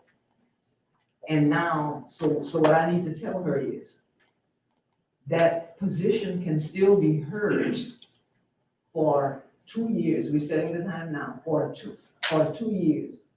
If she hasn't done what needs to be done to meet these qualifications, in her case, administration, then that position is no longer hers. Correct. And that's how we're gonna go with this. And they won't be compensated until they meet the full Right, requirements. they will not get the 1.1 index. Correct. So you're going to, I'm fine with it. It is up to the board to say yes to that, and if the answer is yes, then yes, I'll communicate that to everyone. and then you can go, because it's not a lot. It's your primary schools, and some of them are large enough to where they have somebody. So it's not a lot that you could just, did y'all speak with them one-on-one to find out who they had in those positions now, and if they, for lack of a better term, made the cut, you can remain there? Yes, Mr. Scruggs' office, we asked the principals to send who they had in those positions and what their certifications were, and so that we can cross-check, just to verify if they met the criteria or not. And I know we have it, I don't recall it off the top of my head now, but we do have that data for those that respond. So the number of years, Mr. Jenkins, two is what, or maybe it's Mr. Scruggs' question. 2 is a pretty fair amount of years to require someone to get the certification. Is 2 sufficient? Should we do 3? What is sufficient? It's Mr. Jenkins has said it's up to the board, so we would need some kind of guidance. I think it varies by program. I mean, the person has to start from scratch. I think it depends on the program that they enter. And some of them will have to start from scratch, because I know some of them. Right, I mean, that varies by program. Some folks are master's degree. So the scratch means 33 hours maybe. So how long would you typically? What I'm saying is some of the providers, it may be 18 months. Some, if they go the traditional route and take a master's degree, that could be 3 years. It just varies. So I would, and the reason why I'll answer the question. I pulled 2 years out. Typically, if a person's working full-time and they did 6 hours each semester, 6, 6, and 6, that's 18 times 2 is 36. Most master's degree require 36 hours. It changes, depends on UL, LSU, so forth. So that was my rationale with the 2 years. Some people, I think the vast majority of the people having a master's degree and or meet the criteria. I think there's only one person that was on that list that I recall, I could be wrong, that only had a bachelor's degree. Okay, so, and I guess it would be a certification question. If somebody has a degree in supervision, they have a master's in supervision, can you tell me right now, or can you just get in touch and let us know what is required? Because it's they call it an old degree then. And I remember they make you start over. It used to be that if you didn't go back for a certification, and if you didn't get to the same sharp within a window of time, you might have to do 12 hours. So I'm an example. I got a master's in elementary education, missed that window. So when I decided to get one in supervision administration, I had to do the entire curriculum, 33 hours. Whereas if I had done it a little quicker, I would have done 12 hours. So the person I'm thinking about, that's an old degree from the early 90s. So according to what happens in certification, this person would have to start over a whole 33 hours, 36 hours, right? They have a pathway. Yeah. They have a pathway. So, All right. yes, so Mr. Nada, because I'm necessarily not looking for people to go back to school to make $200 a month. So, they're gonna spend more money. Yeah. So what I guess what I'm saying is that for those that are there, that have their master's, they just take the practice exam. Actually, the department changed about 2 or 3 years ago. I don't remember quite time frame at this time. But where literally, if you have a bachelor's degree, you pass the praxis in that particular area, you do not have to get a master's degree to be certified as an administrator. So you do not, they made that change several years ago. And so as long as you have met the certification requirement with a bachelor's degree, you still would meet that requirement. You literally can have a bachelor's degree and be eligible as their That's administrator. news to me. That changed several years ago. Yeah, I didn't know that. Those administrative hours. Wow. That they work. Say again? I thought those administrative hours that they work as an administrative assistant would count towards them getting that certification. Right, it's 240 hours of work, yeah, for a pathway, if they have a master's degree. That's how I got my leadership, student leadership pathway. So I had to get 240 clock hours, there's a list of experiences, and put together a portfolio, so that they can. And the state looks at your portfolio and your scores, and you can get certification. So Ms. Dunbar can clarify that. Yeah. Sorry about that, just did not know that, and the principal wanted to know. Thank you, sir.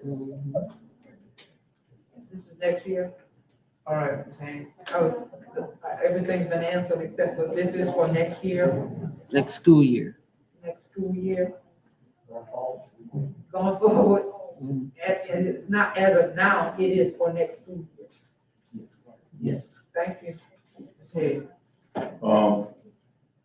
How much is this going to cost us per year? I'm looking at a figure that exceeds $200 a month. Let's say a person, when I retired, I was making $54,000 a year, let's say. So would I divide that by 9 or by 12? So it's a 1.11 index, so, the 0.11 is, 1.11 You said it would be a month's salary. is multiplied by the yearly salary. It comes out to approximately, a month pay. Okay, so in my case, that would be, 8,000 a year. Yeah, 1 month. And, if that's true,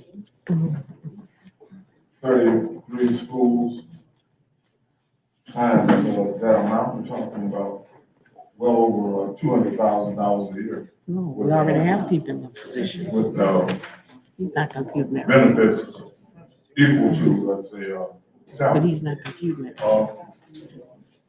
Is that, and if it's not that, can I have a figure real soon as to what it would cost with the, We can give you an estimate, because it's gonna vary depending on the individual, and how much they will be, because everybody's on a different continuum on the salary scale. But yes, we can give you a good estimate. and let me just say, the reason I'm asking you, that I'm getting some phone calls, and,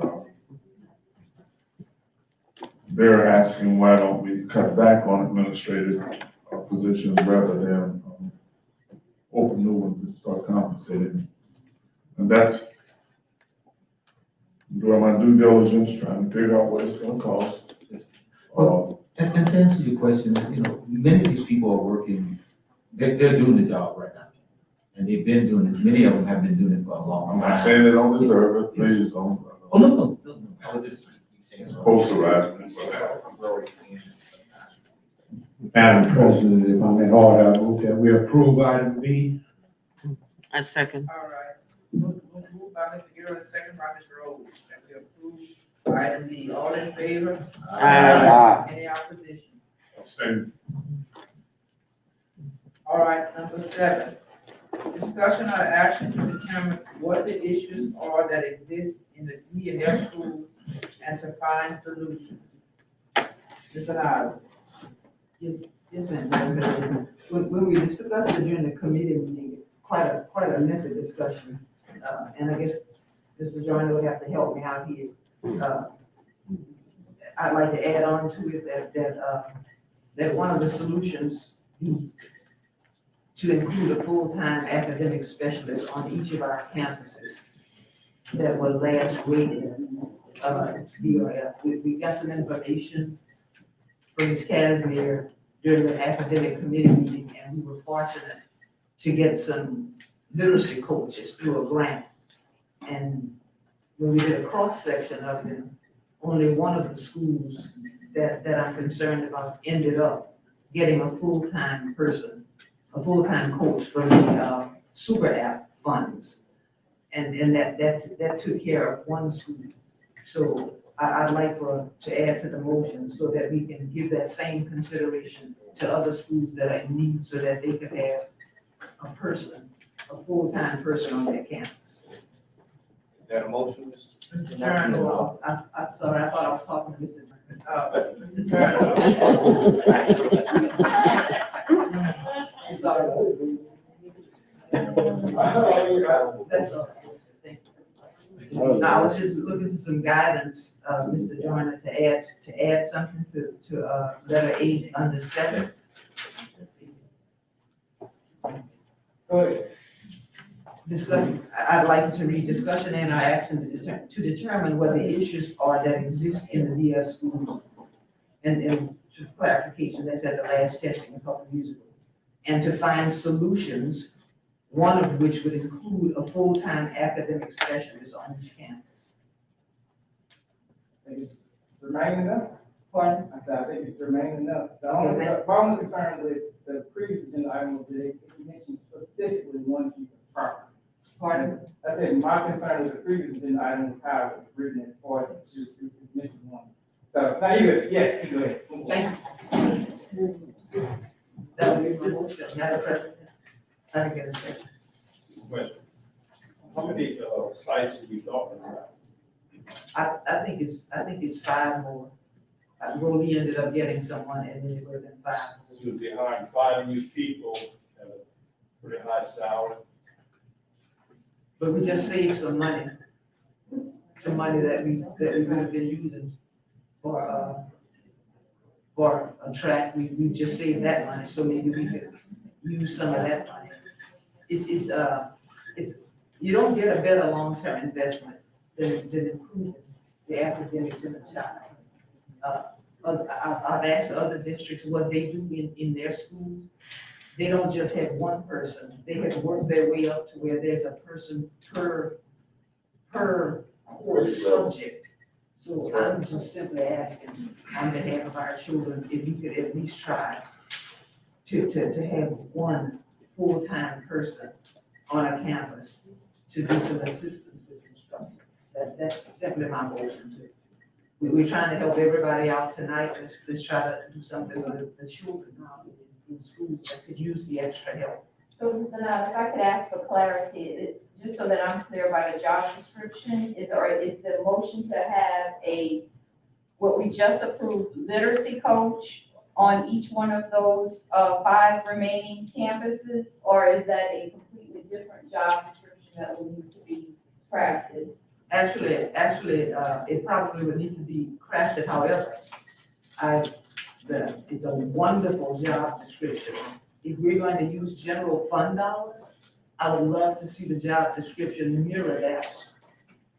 I was told, no matter what I brought up the last time, that there was a reason why it could not be done. Federal dollars restricted, super app dollars restricted things. Title I dollars restricted, so we said maybe if we could just provide those people on our own and nobody would be restricting us, we could do what really needed to be done in the schools that needed the help. But in answer to your question, I actually really like the job description that Super App provided and would like to see it mirrored in those other schools. So the job description that you're referencing is the job description for the literacy coach? Right, the duty's similar to that, and I realize, Ms. Casimir, when we get to the Opelousas Junior High, I realize that we probably need to have a literacy person and a numeracy person. I recognize that when we get to middle school and high school, there needs to be a distinction, but that those half persons by subject area would equal one full person. But in answer to your question, I like the job description a lot. And I think that would, just as Rolly's going to benefit a lot from that, having that person from Super App full-time, I think if we got persons full-time with our general account money and they did things very similar to that, that they will have an equal chance like Gordy has.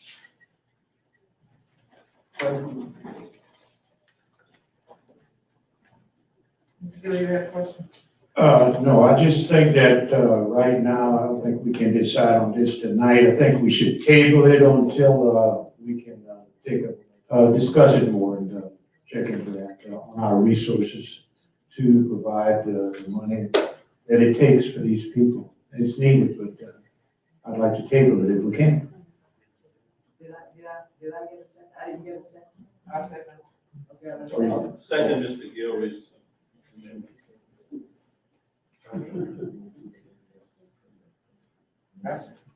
How do we move now, Mr. Joyner? Got a vote on the motion in favor? Yeah. The motion in favor is a substitute motion. Let's table for further discussion, right? What did you say?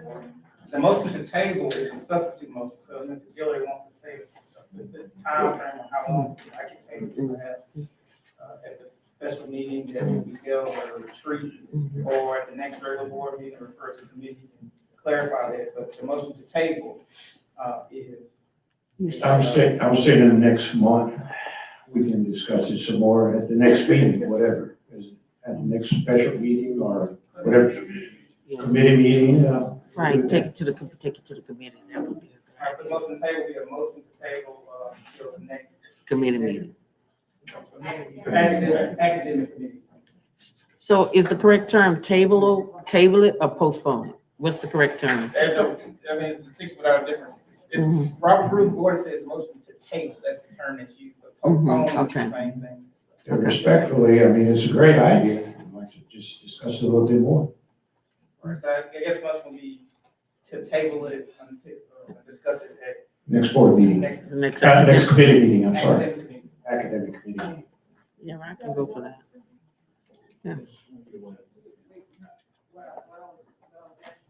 You asked, and I told her that in terms of a job description, I would like to see them mirror the same kinds of, the same items on the job description from the super app.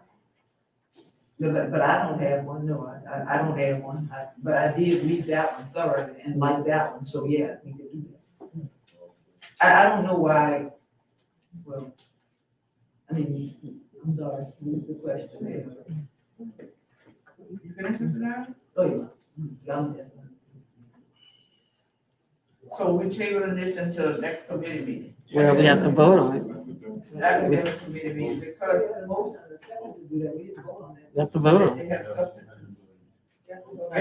They're clarifying the substitute motion. Yeah, that's what I'm talking about. So all in favor of tabling it to the next committee, Aye. academic committee meeting, let it be known by saying aye. Aye. Any opposition? I vote. I do too, yes, too. Okay. All right.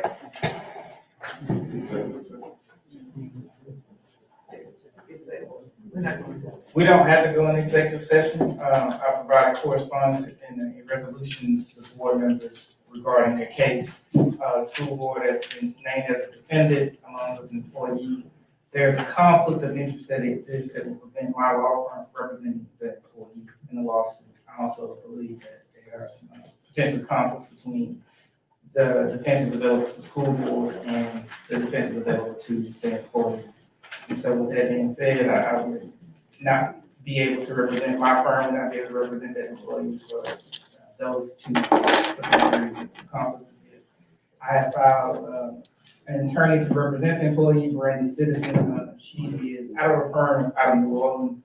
I actually went to law school with Brandy. She's a fantastic attorney. I think be a good asset to represent this employee. We are required by state law to provide defense to employees regardless of allegations against those employees. And at this time, I'm just asking the board approve,